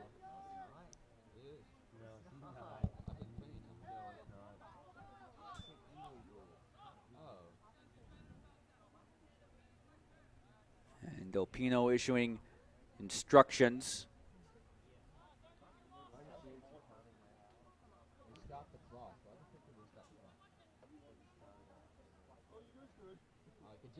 Can Lander get a critical second goal here, more than midway through the second half? Cubillan lays it for Gonzalez.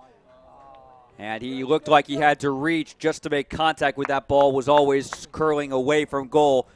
So wasted opportunity. Will it be a rude wasted opportunity?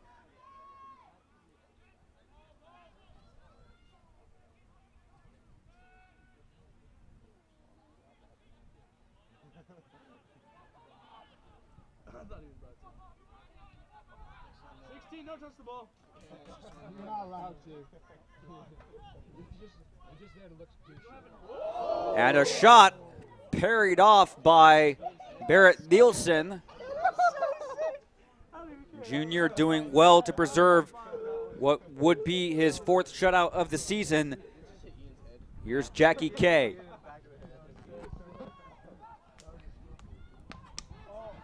Actually looked to hit a player as another collision inside.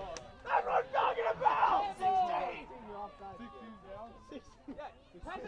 And right now we have an injured Flagler player inside the attacking penalty box. And Eamon Moore eventually clears the ball out.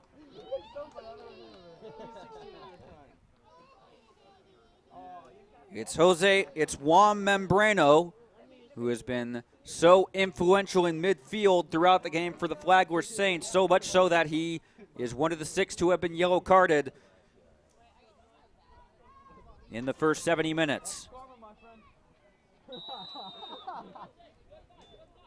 are you feeling? Clock at 20:30 and counting.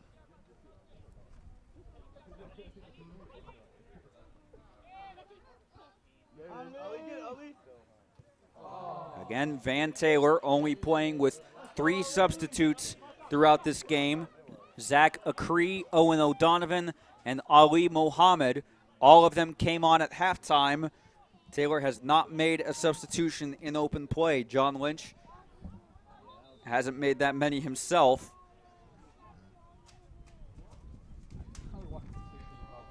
Substitutions for the Bearcats, But the Bearcats, Robert Seaton and number 25, Keoki Hutchins. right as I said that last sentence,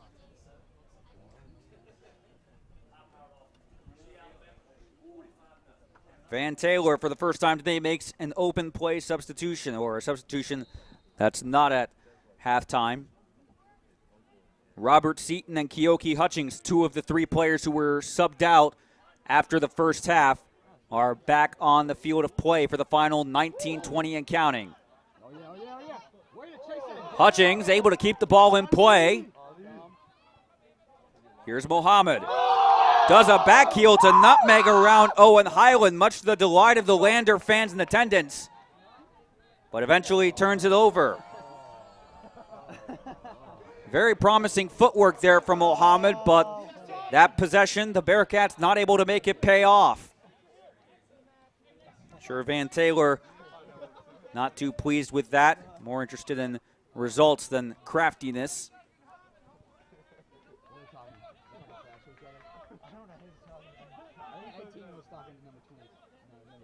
Moore. Intercepted by Parker, sent towards Hutchings. Tristan Hall had the height advantage and won that header easily. Hutchings this time does not keep the ball in play, and Flagler have an attacking throw-in. And it looked like maybe a potential handball on Moore. Del Pino says play on. Austin. K. Membrano. Right-footed cross headed out by Ian Folger. And a collision at the 17:57 mark prompts Del Pino to award a free kick and an additional stopping of the clock. So Lander continuing to hang on to this 1-0 lead. It's been Elias Hatungamana as yellow card number 4 on Flagler issued to Eamon Moore. The sophomore from Waterford, Ireland, the 7th player to be booked in this game. And it comes in the 73rd minute.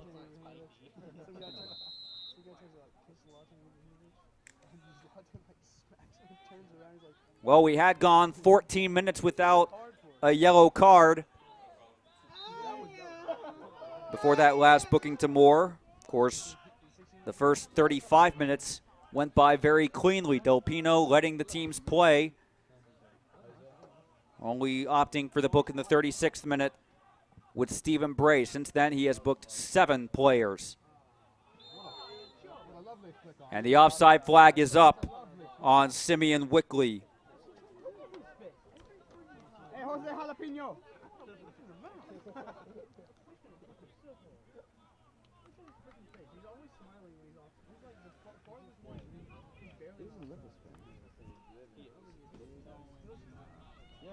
Yeah. I bet he is. I don't think he's full-blooded. 17 minutes and counting, regulation time.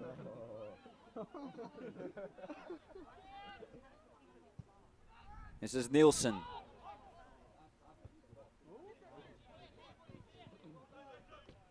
And nearly a collision there between Wickley, Kubian, and Jensen.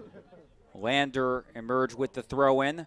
Jensen quickly takes towards Hatungamana. Actually, that was Mohammed who tried to nutmeg Highland for a second time in just a matter of minutes. Folger heads the ball out, forces Flagler to reset with an attacking throw-in.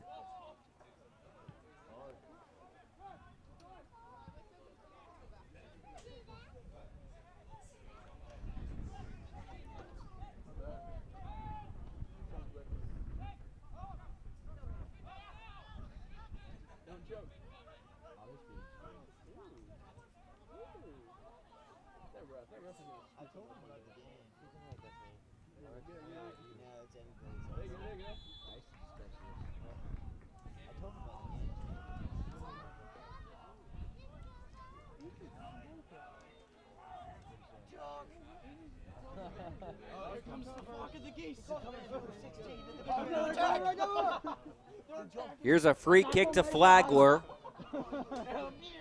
And by the time the result of this free kick is taken, we will be with less than a quarter hour to play in regulation time.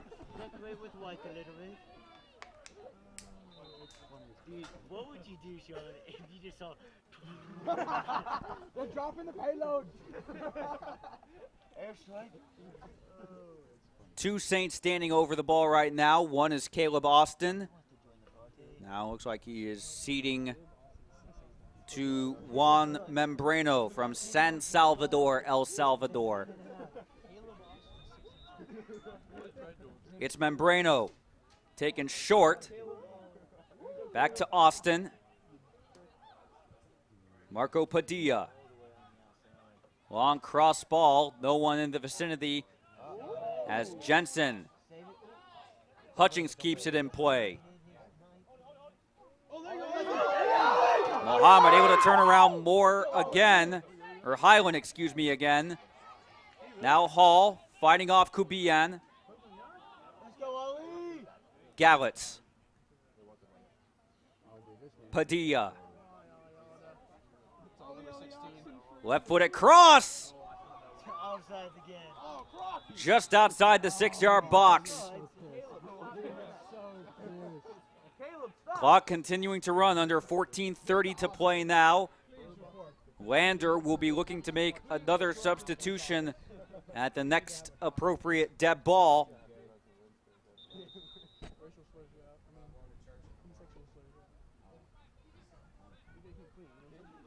And they will look to bring on Steven Tenno, a sophomore from Dijon, France.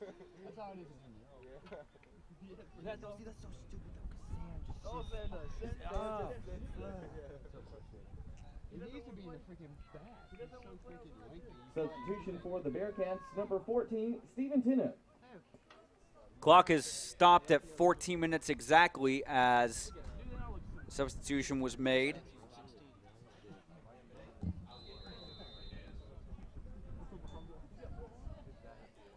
Now 13:57 and counting.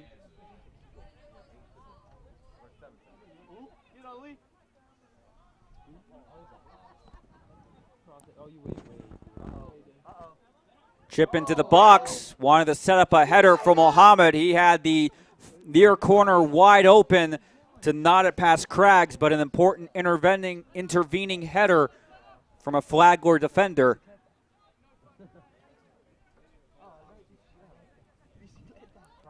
Jensen. A turnover to Highland. Sent forward, intended for Jimmy Ware, who also came on recently as a substitute, a freshman from Ocala, Florida. Back heel pass from Jensen finds Hutchings. Getting around K. Mohammed!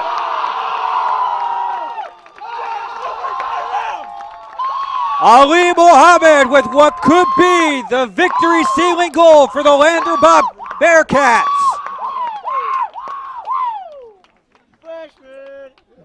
That is a Lander goal by number 15, Ali Mohammed. It was Keoki Hutchings who did the work to get around Jackie K. And with 12:56 to go, regulation time, Ali Mohammed makes it Lander 2, Flagler 0. The freshman from Arlington, Texas, listed as a defender on the roster, but he has been playing more of a midfield forward role. He gets his second goal of the season. Hutchings gets his first assist, and therefore Hutchings now has 1 point on the year.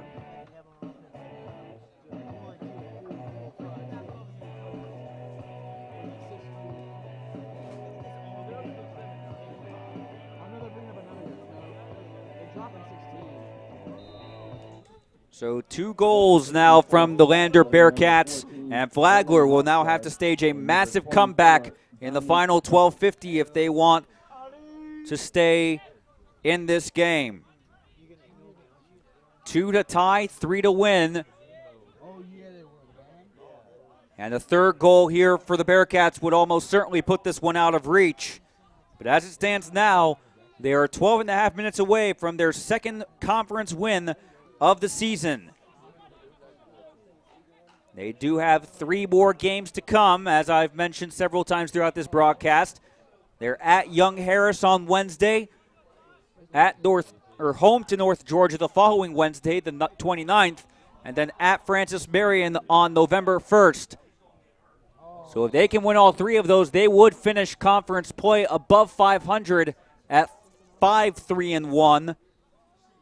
But first they need to take care of business right here against the Saints. If the Saints can come back and force a win, it would move them to 500 in conference play.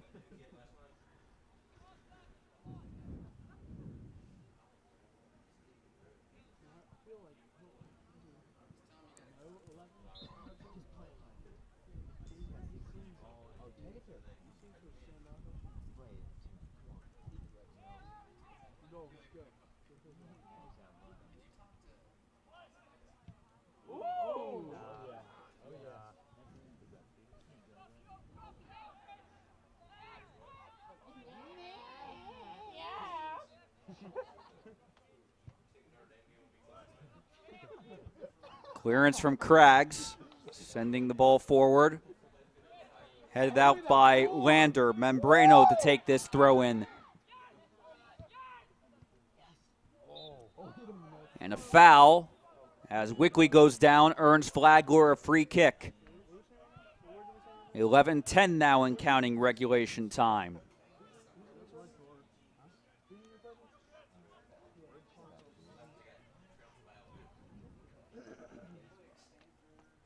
Erwin Lofsgaard sends a cross into the box. Out comes Nielsen, and he has been all over the place in a good way today for Lander. Right now on the verge of a 4th shutout win in 2014, if his team can hang on for just 10 more minutes.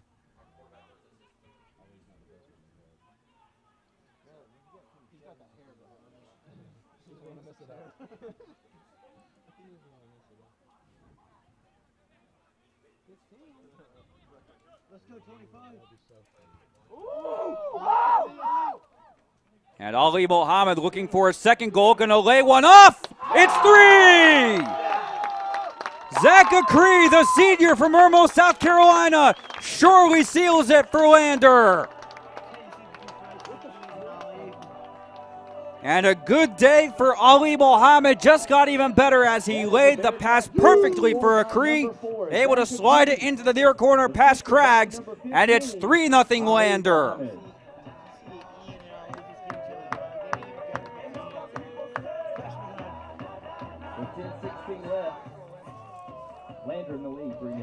That is Acree's second goal of the season, Mohammed's second assist.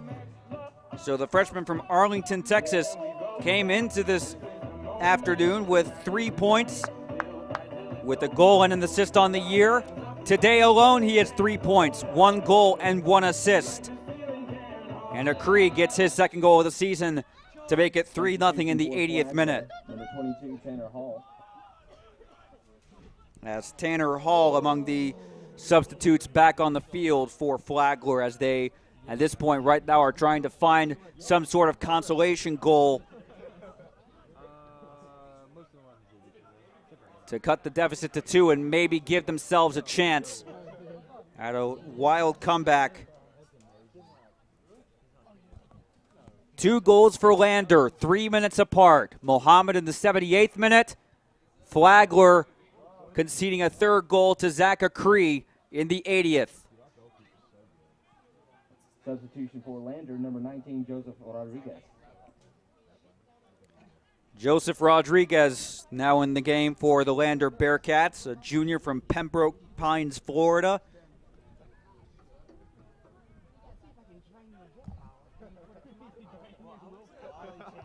Austin heading the ball towards the penalty box, clear back out.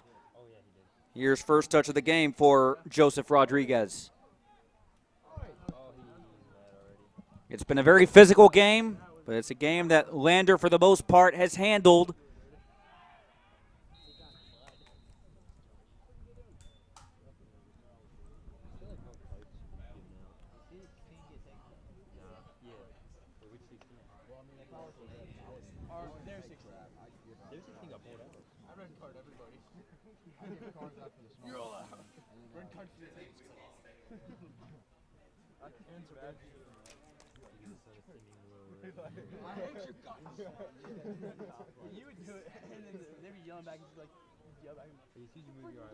As clock is stopped, another discussion from Del Pino. Clock now running under 8:50 to play regulation time.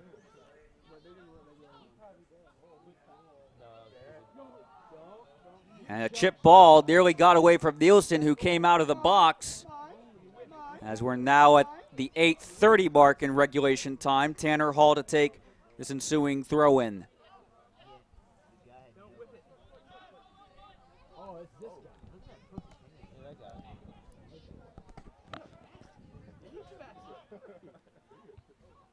Austin, clearance sent back as far as Lofts guard at the center circle.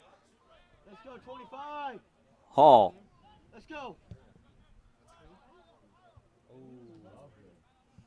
Let's go, number 25. Back to Hall again. K. Yeah, number 35 is a freshman. Right there. That's 35 who? 35 running back. An attempted clearance out of bounds on the part of Stephen Bray. It was Bray who received the first yellow card back in the 36th minute. 6 more men have followed him, 2 from Lander and 4 from Flagler, in having their names taken down by referee Mario Del Pino. But 3 players have gotten on the score sheet today. Elias Hatungamana in the 44th minute, Ali Mohammed in the 78th minute, and now Zach Akri in the 80th. We're now in the 83rd minute as Lander just over 7 minutes away from a big home victory to get to 2-3-1 in conference play for Flagler. Unless they can miraculously find 3 goals in 6:50 and counting, they will drop to 5-8-1, and they will be 3-5 in the Peach Belt.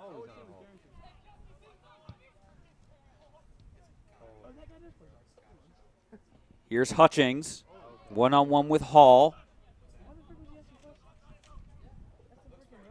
Akri, one touch passes with Jensen, got tangled up with Hall and turns it over to Wickley.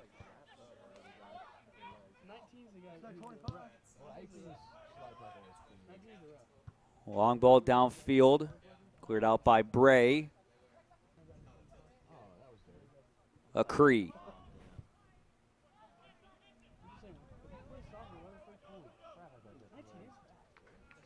Heavy touch from Owen Highland gives the Bearcats an attacking throw-in inside the final 6 minutes of regulation time.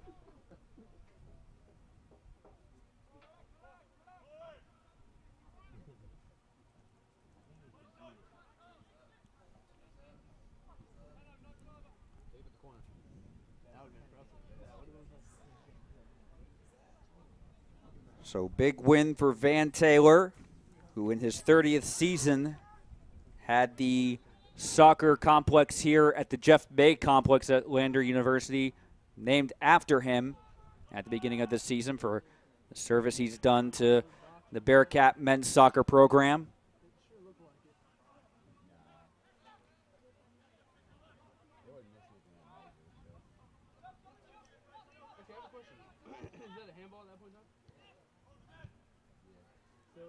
Here's Wickley trying to feed Dominic Duffel, but good defensive shielding on the part of Jensen and Bray.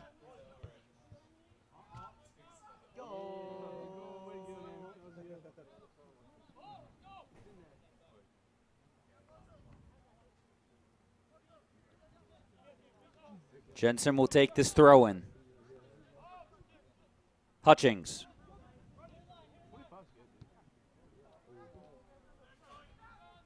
Rodriguez has it poked away. Folger will retreat back and clear towards Barrett Nielsen, who's just 4.5 minutes away from his 4th shutout. Well, this will definitely give Lander a lot of confidence, considering their last win was October 4th. They have lost 3 of their last 4 games. They did have their Wednesday game at Wingate postponed because of the weather. But for a team that was ranked 12th in the NSAA Division II coaches poll in the preseason rankings, that has really struggled in conference play with a 1-3-1 record through 5 games. This win will definitely feel good, and especially when they head to Young Harris, a team ranked 5th right now in Division II. That game will come on Wednesday evening.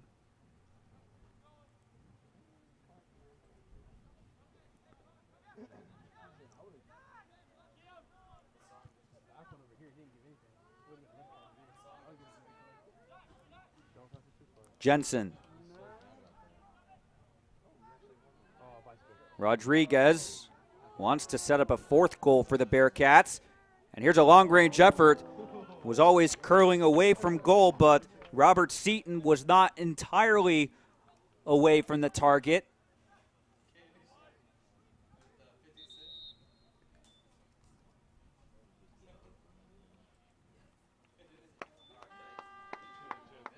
And likely the final substitution of the match.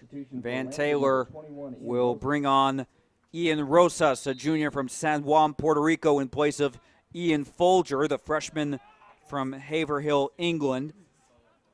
Folger is listed as a forward on the roster, but has spent the entire game in central defense, but he has excelled in that position.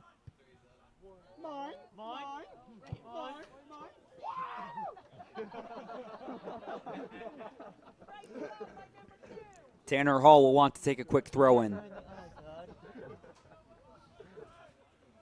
Turns it over to Lander. Hutchings will clear it all the way back to Caleb Austin.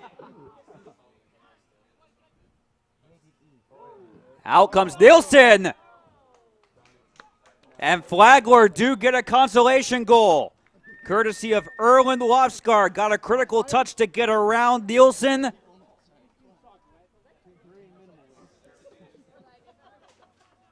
So the junior from Ottawa, Canada, 2:14 away from a shutout. But at the same time in the second half that the Flagler women found the equalizer against the Lander women. That is a Flagler goal. Number 14 scored it, Erlen Lofsgaard, and number 13 with the assist, Caleb Austin. But Erlen Lofsgaard from Norway getting the credit for the goal in the 88th minute. Caleb Austin credited with the assist.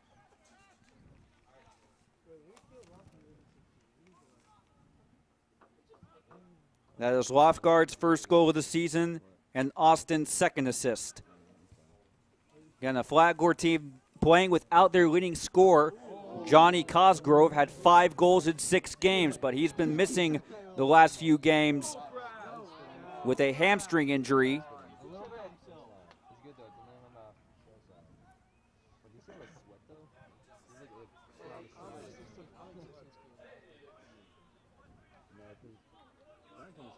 Here's a free kick. Clock continuing to run, a minute 15 and counting. And now the referee has called for time, 1:13 to go. And if Lofsgaard can convert this free kick, we might have a wild 73 seconds to finish regulation.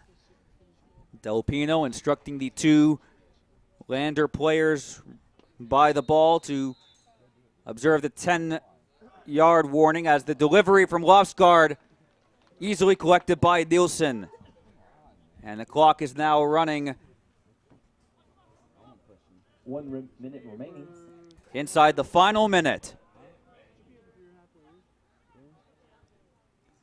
So Flagler will get a consolation goal here in Greenwood, but it won't be enough.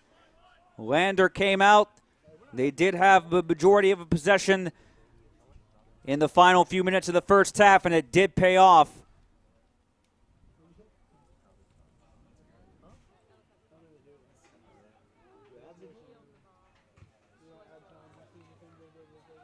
Oh, what a flop. In the 44th minute, thanks to Elias Hatungamana. Final 20 seconds now. You flopped, so you got the call too. You got the call? You got the call too. And the clock is stopped at 21 seconds. I would drop this and get And a yellow card. I mean, if I got a card for him flopping, I would drop it. That would be the 8th player Del Pino has booked. Van Taylor with a word to the referee today. I believe he might be saying something in the vicinity of there's 21 seconds left.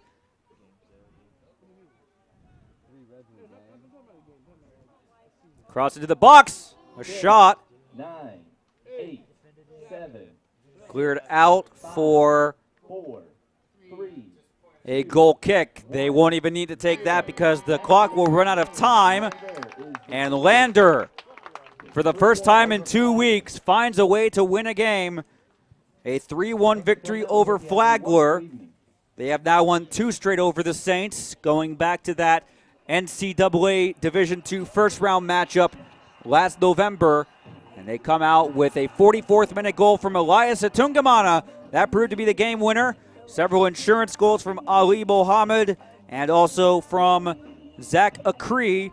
Erwin Lofsgaard did get a goal back for Flagler, but it would not be enough. That came in the 88th minute. It was 1 goal too late for the Saints, as Flagler now drops to 5-8-1 on the season, 3-5 in the Peach Belt Conference. Lander, meanwhile, 6-4-1 overall, 2-3-1 in conference play.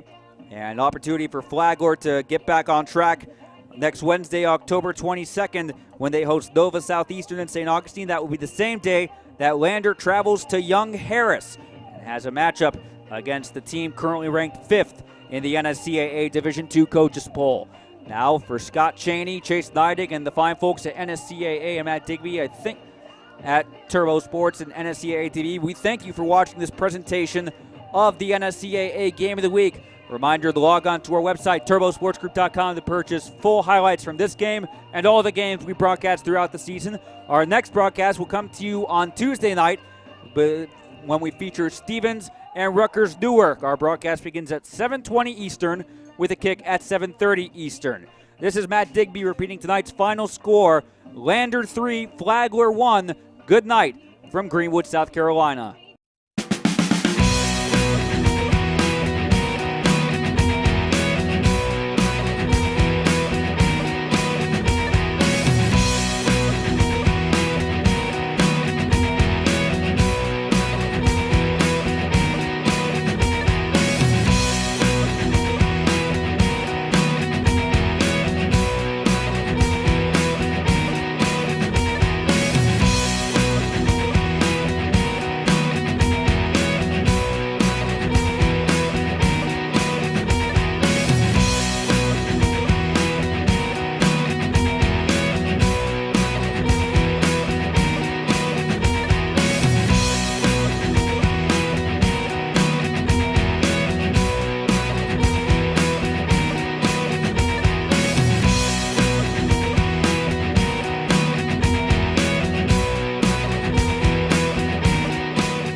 NSAA convention to me is probably the best place to get any sort of education of a wide variety that you can go in the world.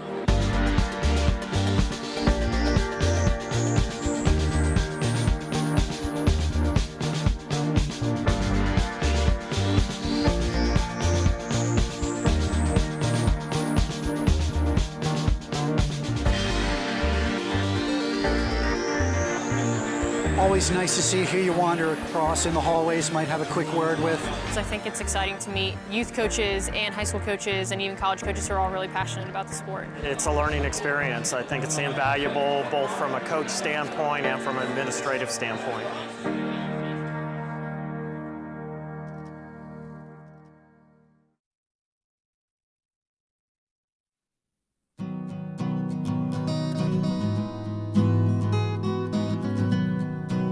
Each year, the NSAA puts over 7,000 coaches through our coaching education program.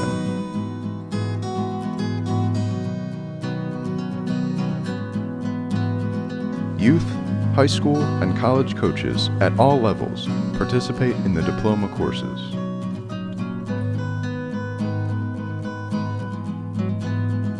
No matter where you are in your coaching path, we have something for you. Join your peers and get educated.